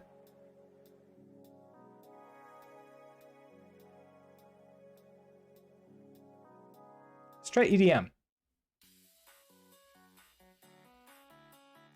Okay. Oh, Chill Bass? Okay, let's try Chill Bass then. I don't think I've tried that one before. All right, so cargo run, release.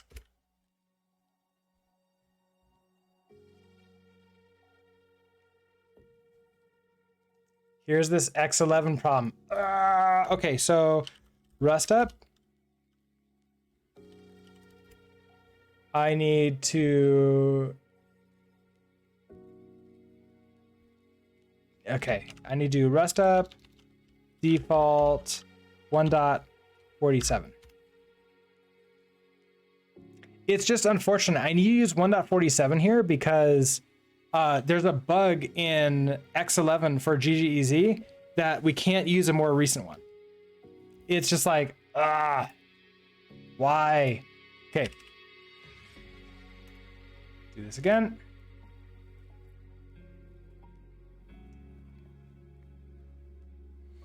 I know it does suck because like the more recent Rust things like increase the compile or decrease the compile time, makes things faster. It's just so like there's new features coming out and I'm stuck here, which is unfortunately as time goes on gonna make it less and less fun and nice to use GGEZ.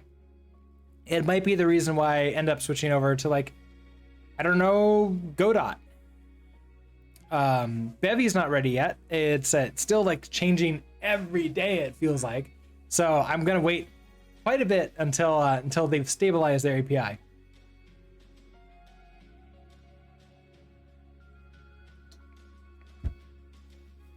All right, we're almost there.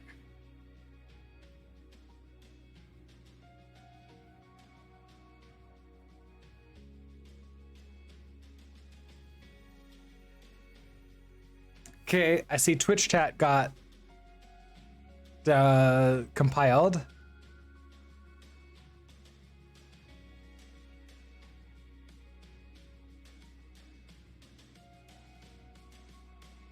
We're getting close.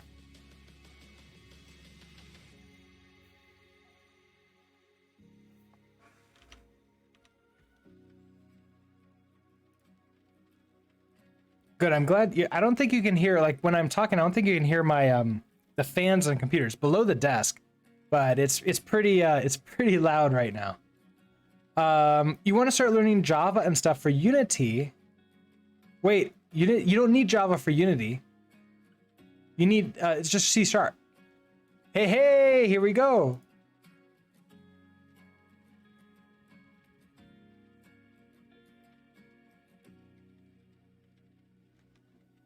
Did I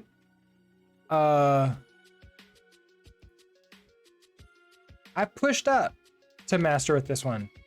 Did I forget to pull?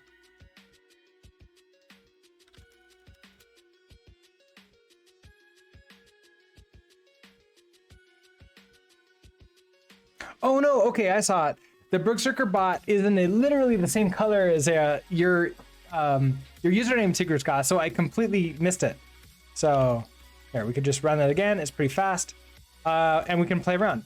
And we can't hear the sound, but that's because I'm not listening to the sound from the virtual box.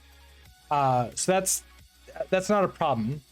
But everything else should be, so if I say like, hi, that pulls somebody in, okay, that's cool.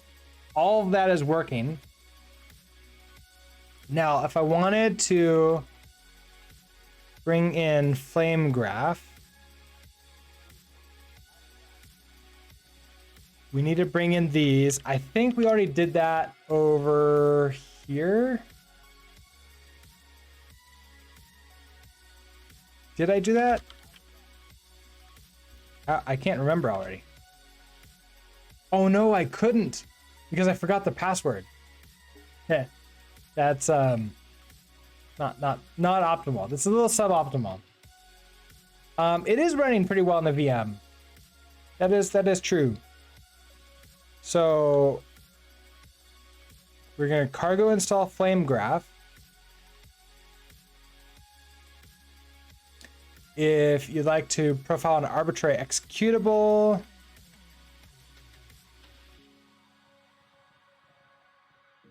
defaults to profiling cargo run release. That's good. Okay, so we just do cargo flame graph. Okay, so we're gonna cargo install flame graph.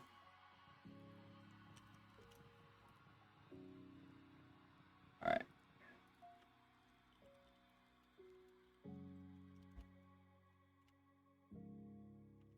Then we're gonna do cargo flame graph.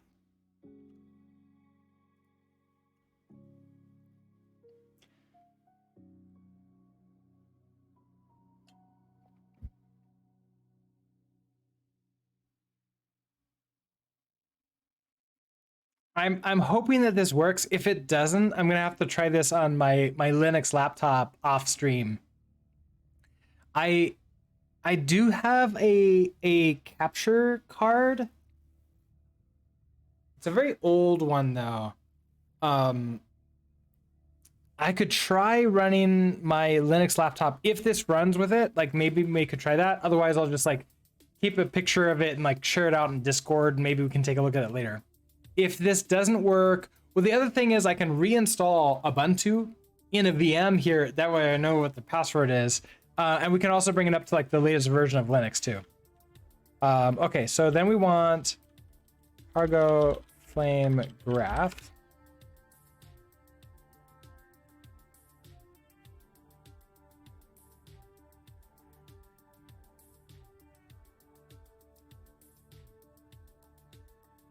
Thread main panicked at could not spawn perf. Oh, we need perf. So this is what you were talking about, Epic Blarg. We need perf. So I need to install it with cargo with sudo apt, but I don't have my password.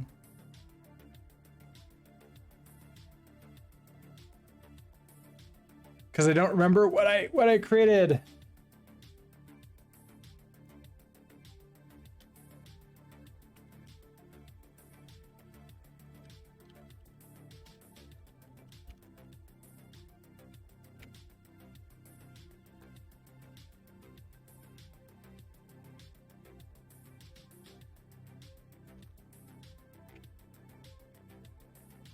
I know. Let's see.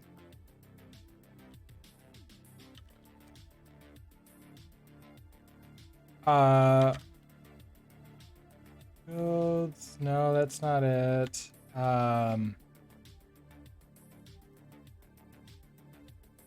that's kind of hard to see. VirtualBox? No. Ubuntu? No, that's not it. I'm checking my password manager to see if I've got anything in there, anything at all. See, I have a Brooks build section. Cool, I have one called login with no password saved in it. That's really cool. Yeah, it's not gonna be in here. There's nothing in like a VM.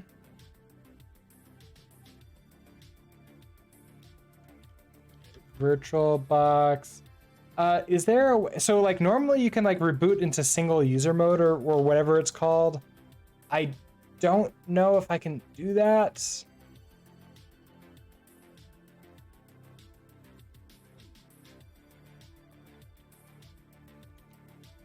We may have to reinstall the operating system.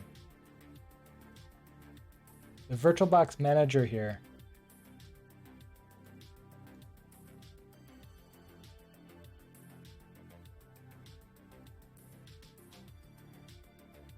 I don't know what I could do with this.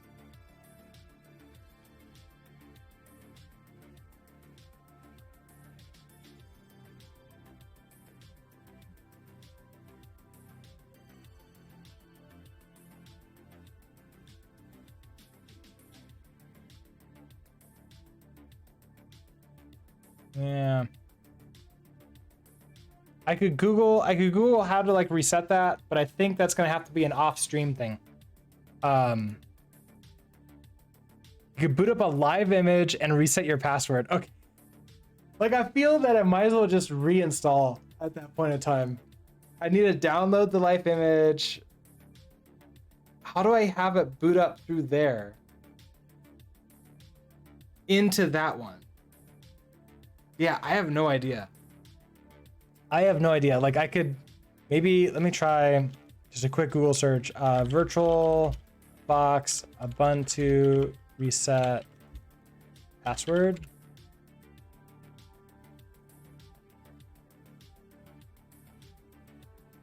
That's Parallels.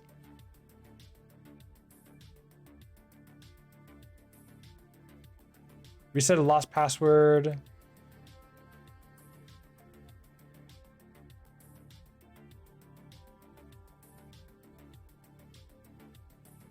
Okay, it can get into single user mode. Shut down the VM. Get ready to hit shift because I mean, might as well try it. So let's take this down. So power off. Okay, so we're gonna reboot and hold shift.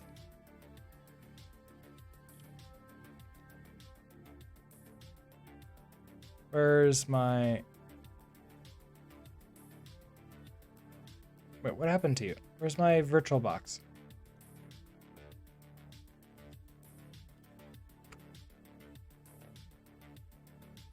There you are. Okay. So start in normal start, hold down shift.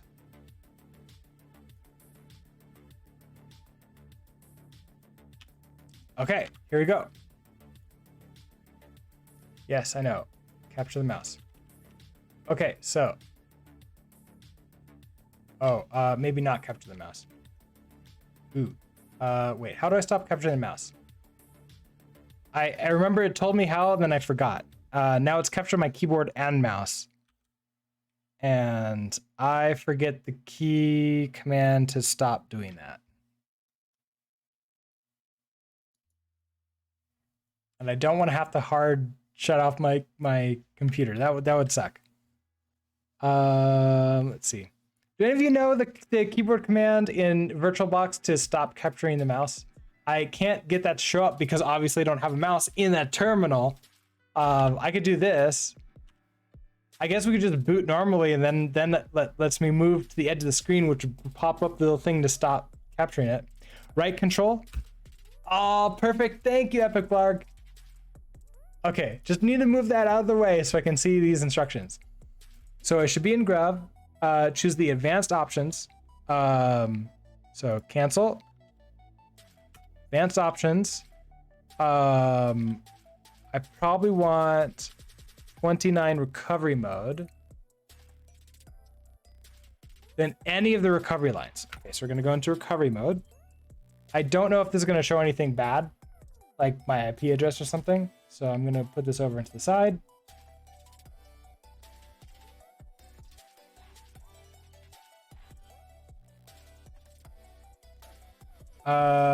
Okay, so once we have that, choose root. Drop to root shell prompt. Press enter for maintenance.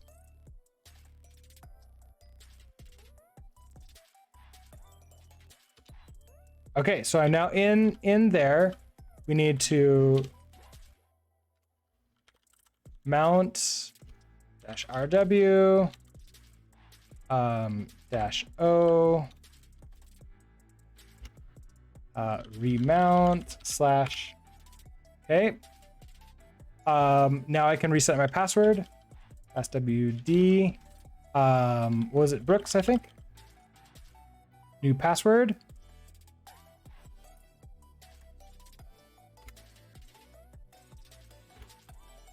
Password updated successfully. Okay, exit.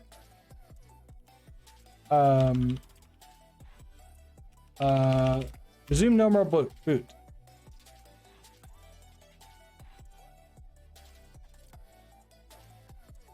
Yes. Okay.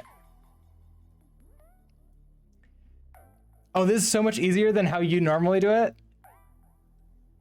Like I remember doing this a really long time ago when I was doing systems administration stuff, but that was on not Debian based operating systems, but on a Fedora, well, a Red Hat operating system. And of course, done on Macs all the time. Okay, did you quit? Where's my mouse? Let's just power off this machine and restart you. Okay, start up.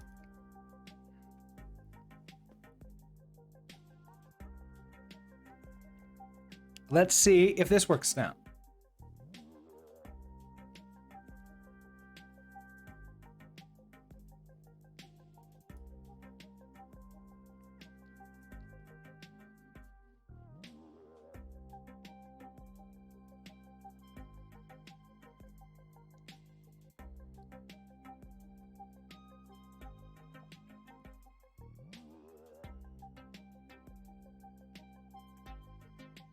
Yeah, if this works out for us, which I don't see a reason why it wouldn't, it's a super nice, easy way for resetting a password in a VM without having to like rebuild or like boot into like a thumb drive or anything else like that.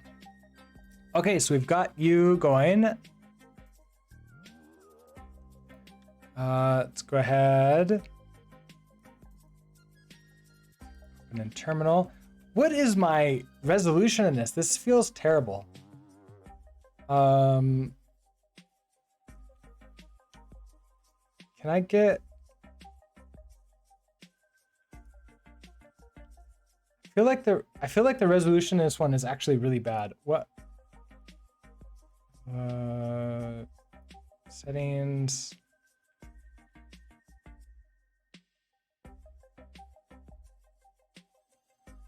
Oh, you hit it by 400. Yeah, that's not good. Let's do that. There we go. Much better. Do I have guest editions installed? I believe I do, but this is so long ago that I set this up. I don't remember anymore. Okay, open in terminal. All right, so we need to install perf, but we remember that, let's see. Sudo apt, let's update this to begin with. There we go. Okay, so while that's happening, let's head back here and we need you.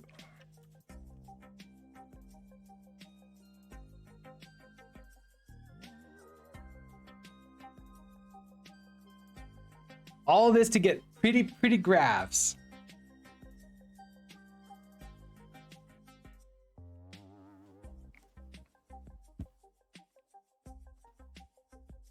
Okay, I'm not gonna upgrade these right now. Install those two things. Yep, do it.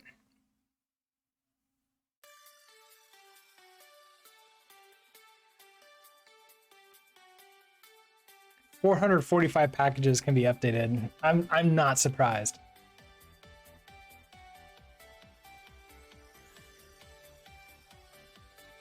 I'm also kind of curious. If I head over here.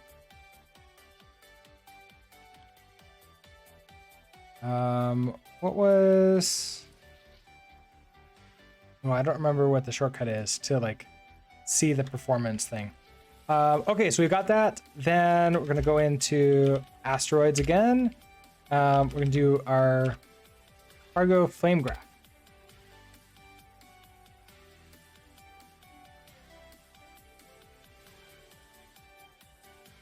Okay. Let's see. Perf not found. Okay, so we need to, you may need to install the following packages for this specific kernel. Huh, I thought we did that. Let's just install perf though. Sudo apt install perf.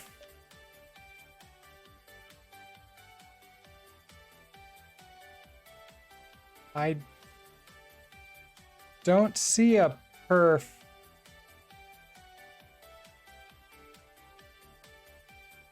Perf test for perf tools unstable. Oh, with perf it's often easier to be up to date with all packages.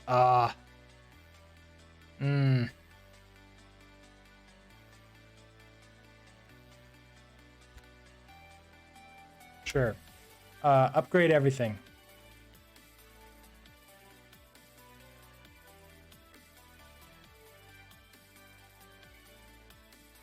Oh, is it called gperf? Is that what it is? Sudo apt search g.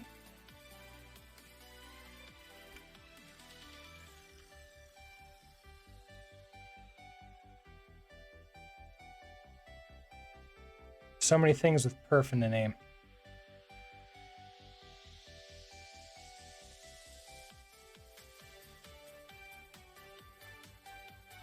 Oh wait, so it wouldn't be perf, it would be gperf.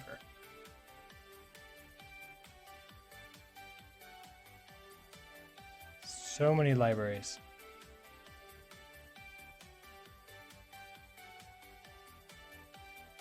Wait, gperf. Oh, gperf, here it is. Perfect hash function generator. Okay. I guess that's what it is. Sudo, can I do it at the same time? I'm guessing not. Apt install gperf. Oh, gperf. Yeah, waiting for a cache lock because this is installing all these things. 6 more minutes? I kind of want to just... Oh, this is just getting. We haven't installed anything yet. Okay, so we're fine. So gperf is something else. Okay. Let me try this again. Cargo flame graph, and let's look at what that error message was.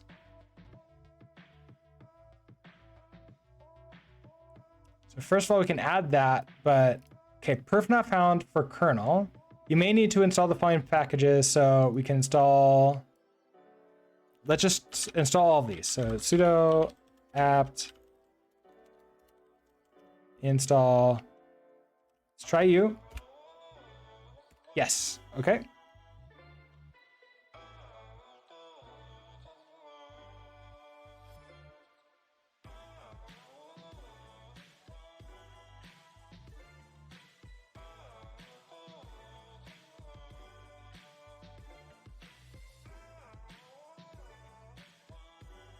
Just Linux tools. Whatever is in there. Sethrek, hello.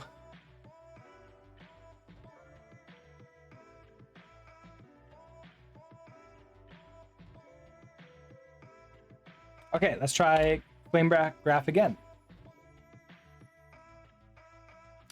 Okay.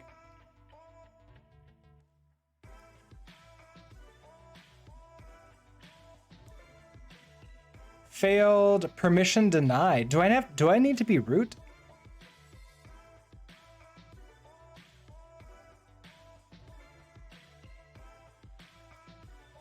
I need to be root, I think.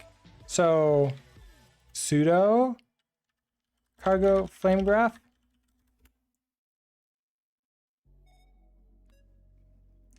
Because of course, cargo is like a local user thing. So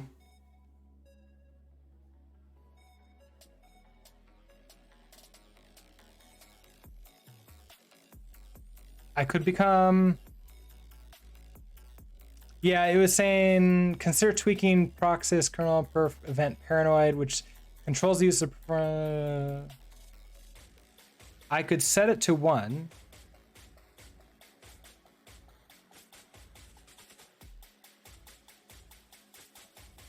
Current value is 3.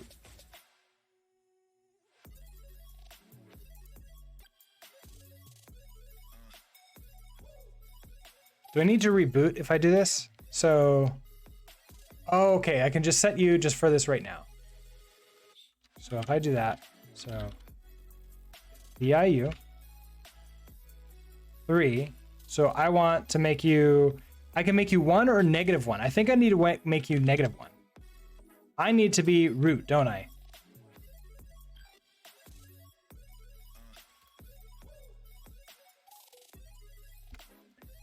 Sudo vi. That. I need to make you this, -1.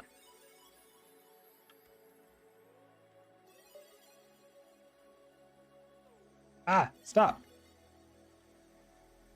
Okay, -1.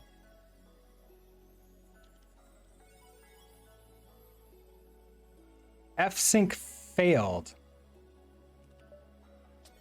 Okay.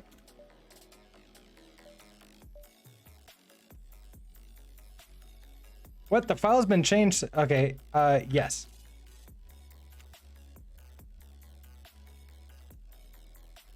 Yes. Fine. Quit. So apparently I can't just write to that. Oh wait, maybe I can do this. Maybe I can cat to it. Or maybe I can echo to it. Echo -1 to you.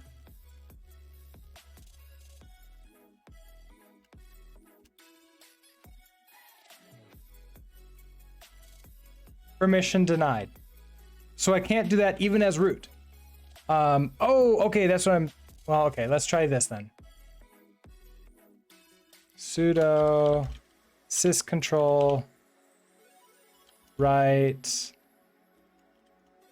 kernel perf event paranoid equals, I think it's -1.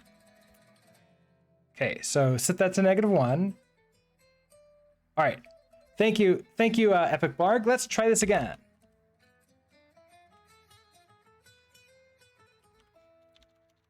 Cargo flame graph. Ooh, okay, we can play around. We can.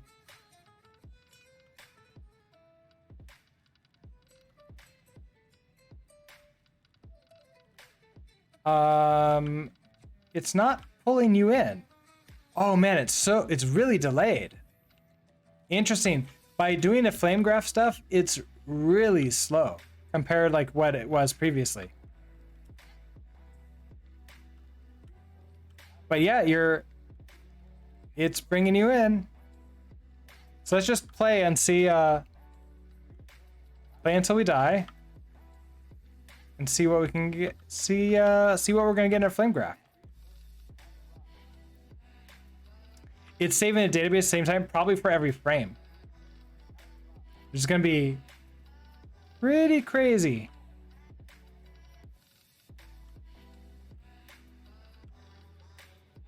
Down to 3 lives.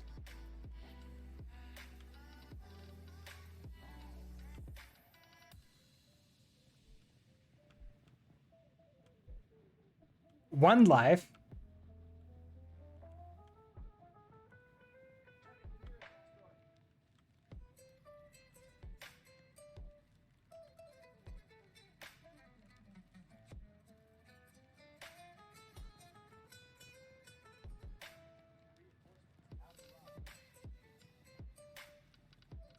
I almost died there.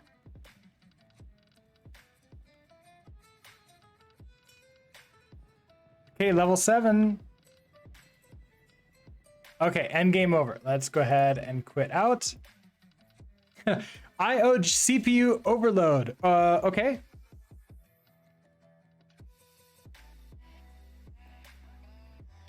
1.69 gigabytes of data. Wow. Okay.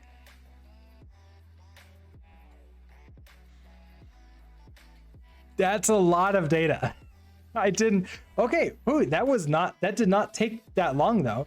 All right, let's create a new window here. That's in desktop. That did not take as long as I thought it was going to be. Asteroids. Here's our flame graph.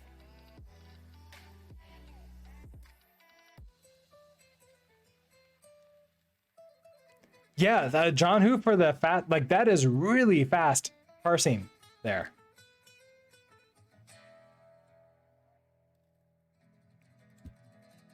I wish I had numbers on the bottom and side so I can see like what I'm looking at. This is like, so, okay, so here's like the event loops. There's a bunch of sound stuff for this. And like rodeo. Okay, so asteroids rust. Oh, do you like the sub badge? Oh yeah, it's Zilby. I took a photo of him for it. When he was really young too, so he's older now, but he's our stream cat. So this is really cool, but I don't know how useful it is.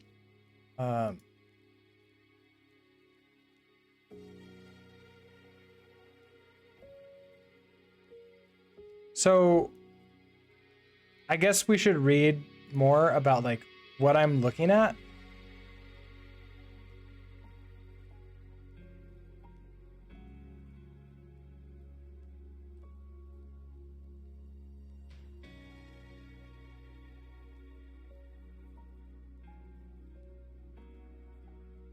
Oh, okay. I need to add this in, don't I? The wider the cells, the more time it's using. Okay, that's good to know. So the wider these cells, the more time it's using. So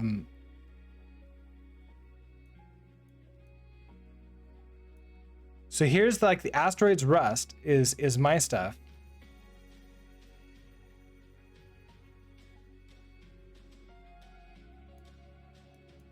GG. Oh, see,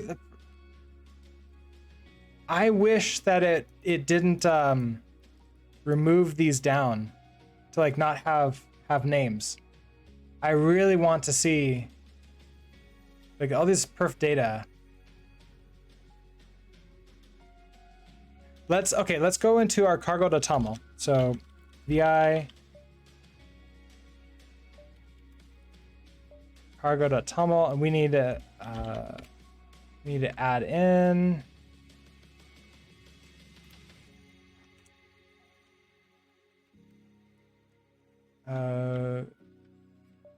here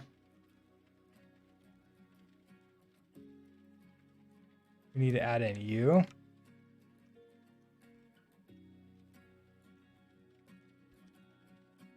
And we need to do this again. Oh, it's got to recompile everything for it. I'm thinking we can just play a really small amount. Like maybe just one level, and then I'll quit it out and we'll just see. It'll be less data. It'll be faster to process, but also maybe faster, like easier to like read.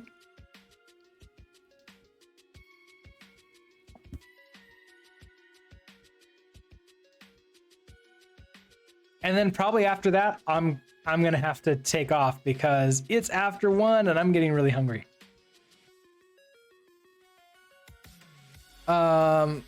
CafK25 is raiding with a party of 2. Welcome, welcome, welcome, CafK.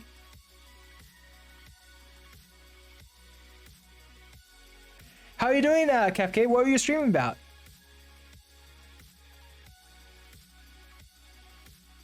We did get a raid. Yes, you know what? While this is happening, let's see if this takes out my my CPU with this.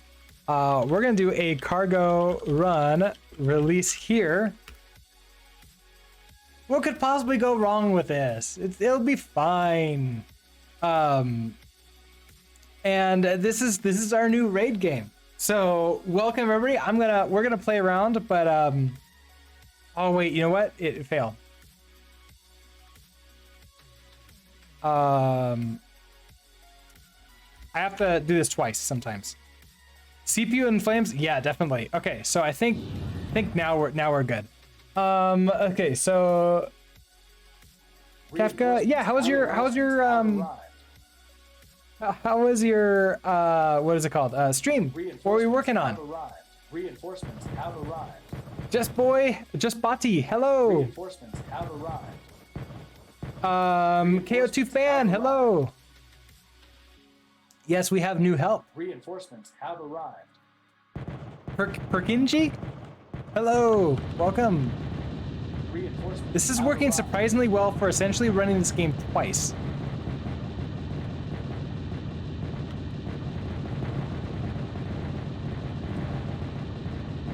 You had a good stream? Awesome.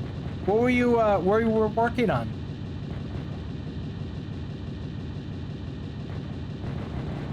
Target the nearest asteroid foes.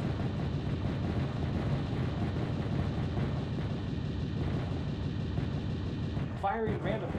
What could go wrong? Working on a tiny render by SS Loy, but in Rust instead of C++. Oh, nice. I don't know anything about the tiny render. All right, we're getting close to being dead. 2 lives left. Have arrived.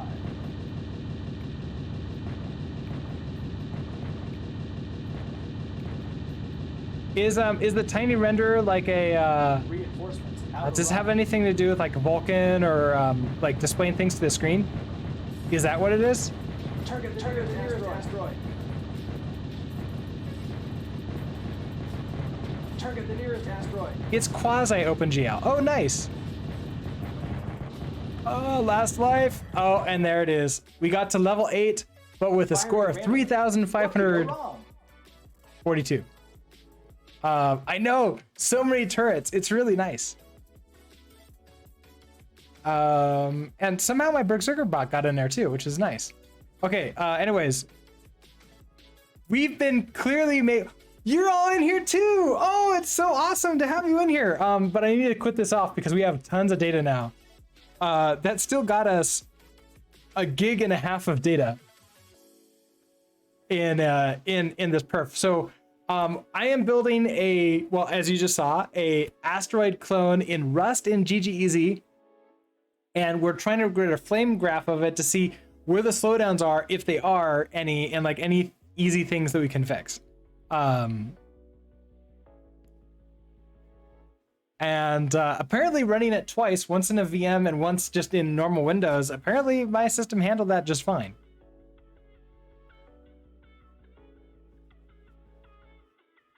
Oh, it's OpenGL, but in software. Oh, interesting. Are you also going to handle shaders, like shader stuff in OpenGL?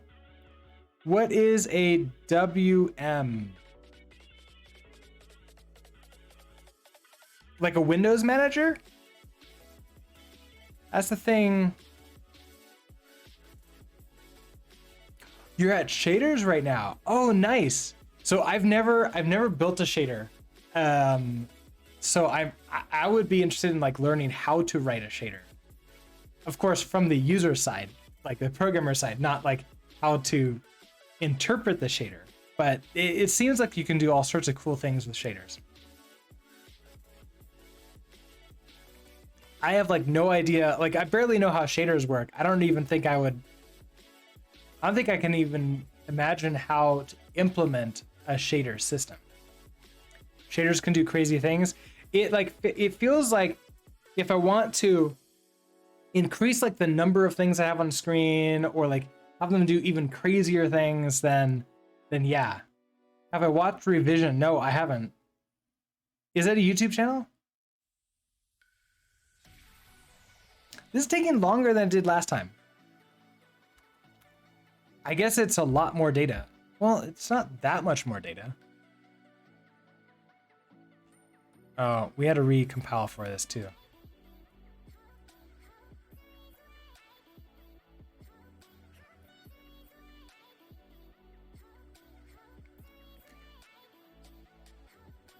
It's like a quarter, it's like, I don't know, 400 megabytes more data this time.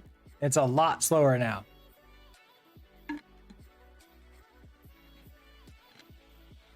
They did a shader showdown. Ooh. And the shaders were crazy. I can imagine, you know, like if you're trying to impress people with like interesting shaders, yeah, I could see like all sorts of crazy cool stuff happening. For me, I want to use like the classic reasons for shaders. And all live. Oh, okay, that's even like a new skill. Like to program it live, you have to like know what you're doing.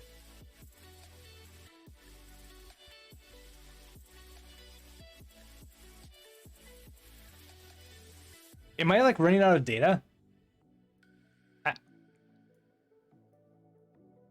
I don't know how much data that I like need in here.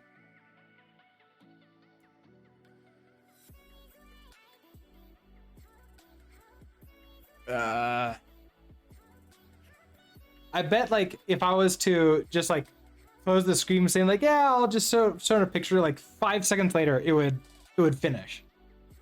So like I hesitate to like end, but at the same time, like I don't want to stick around for too long just staring at this waiting for it to finish. How about like in the meantime we can start like talking about who to raid.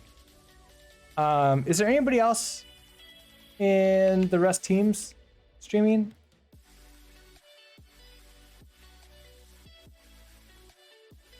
Nope, just me there. How about, who am I following on Twitch?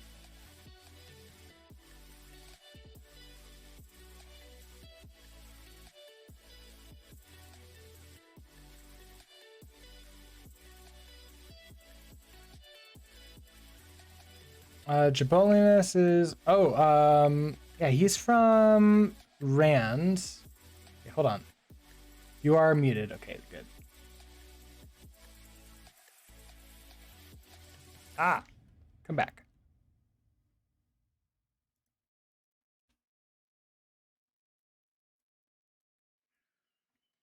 So this person's from Rand. He just started streaming programming stuff recently. He's making a poker game. How are you going to approach this? It's done. Hold on. Stop playing sound. And so we have to look at this now. Okay.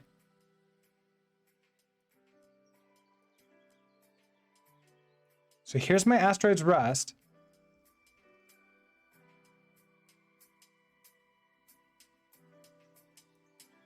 Is it just general cloning that's taking a lot of time here? Or is it like cloning specific things?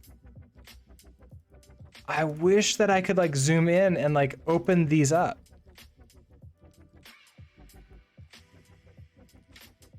Do I have to give...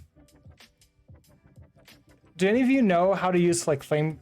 Oh, Tigris, hello, you're back. Do any of you know in FlameGraph how to like make it so it will just print all these out? So I can at least see, or if like I mouse over it, it will show me what they are. So I am zoomed in here, but that's not helpful unless I need to like not use like image viewer. Open with Firefox.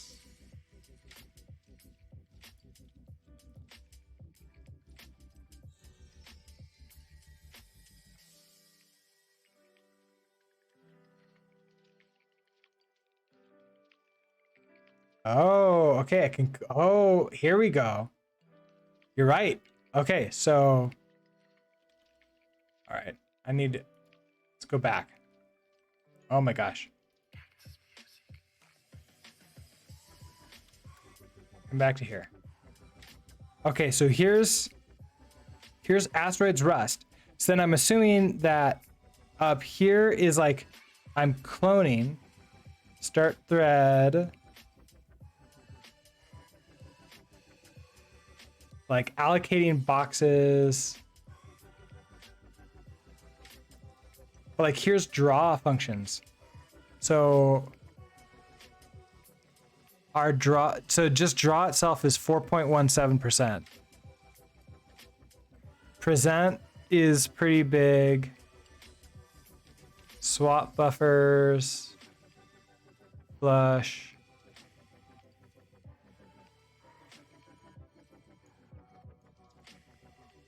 Year unknown, which is not really helpful. Okay, let's go to Asteroids Rust, which is our stuff. Okay, Asteroid Rust main. Okay, the event run, event handler. Okay, so this is what we care about here. Graphics present. So event handler draw. Okay, so Asteroids Rust main.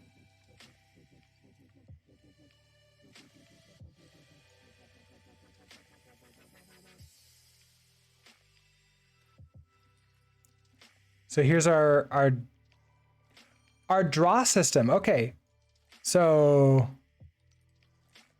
we have our draw system, draw message system. Okay, so graphics present. Look how much graphics present takes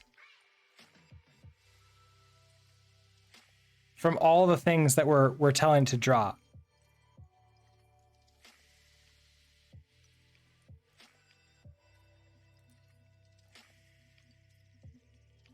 And then we can find our other systems here are not taking up very much time.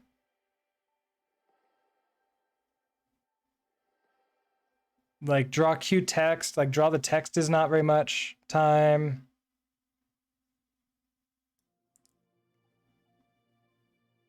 So present.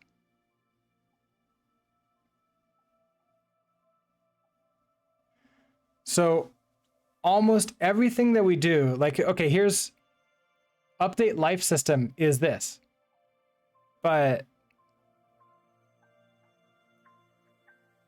unless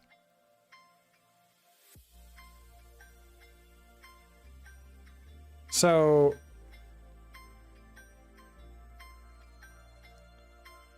in draw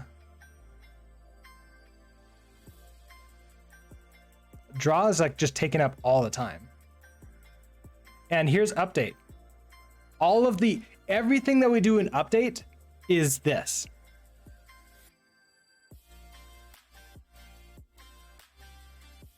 So if I come into here, here's all of the things that we're updating, like update life system, update the particle location system, update the meshes, like very small.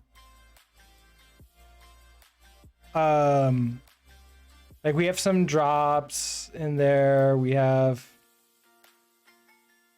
yeah, so update the play explosion sound system. All this stuff is happening in here.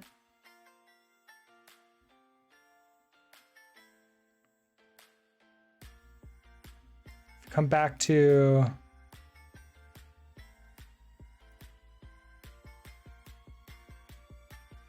this draw is really, really big. And then the present is really big too.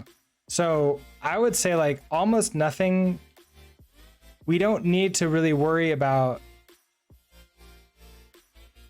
changing anything unless we can change the draw. And we need to do experiments with GGEZ to figure out like what things can we change that would make the event handler draw and the present. Well, really it's just a present. Like look how big this is compared to everything else. Well, I need to.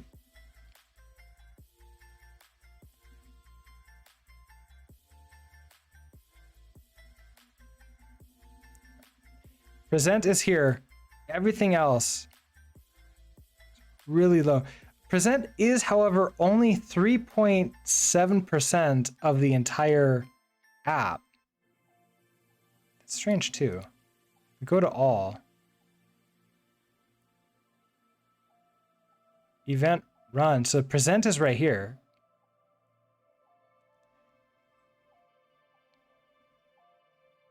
This. Oh. Twitch chat wrapper is taking up a lot too.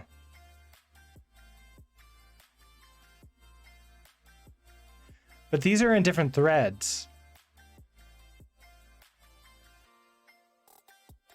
Because it's sitting there doing nothing for most of the time. So I'm guessing that I don't really care about this. I care about this. I want to throw this away. I don't know what this unknown is. But basically, present takes up a majority of the problem that whatever we have in here. And so if this is 4.58% is like essentially running my game. And present is 3.7%. So that's what, 75%? 80%? Remember that you're running in a VM, so graphics may have some abnormal overhead. You should probably run on a real hardware. Yeah, which would be my other computer, which I can't do right now because we're on stream. I have to do it upstairs. So I might try that tonight, sort of like to see what it's like. See if I get the same results. That being said, it feels like any optimizations I want to learn how to do is going to be about graphics and presenting. Probably like a single draw instead of like many draws. Maybe learning shaders and doing some work in shader type stuff instead of textures. All of those might help out prevent graphics present from taking quite as much time up. But yeah, this is pretty cool. Pretty interesting. I want to go back and get some food. So let's figure out who we want to raid. You are working on what? You don't even say.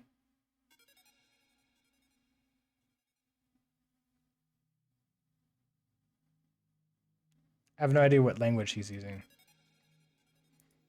Oh, CM Griffin is live.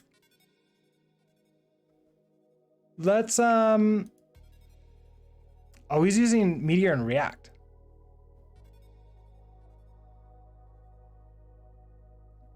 So CM Griffin creates the chat thing that I have above my head. So I'm gonna set up a raid to CM Griffin. I haven't watched Jobanlenes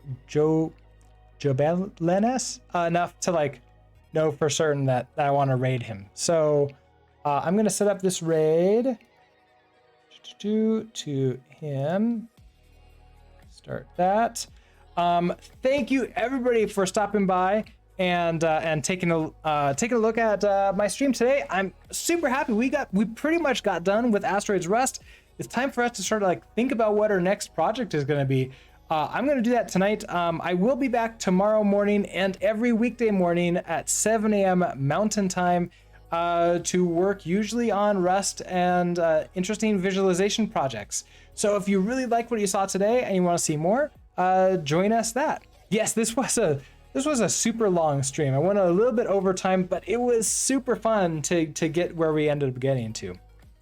Anyways, with that, I hope that you all have a great rest of your Sunday, and I'll see you all next time. Have a good one. Bye.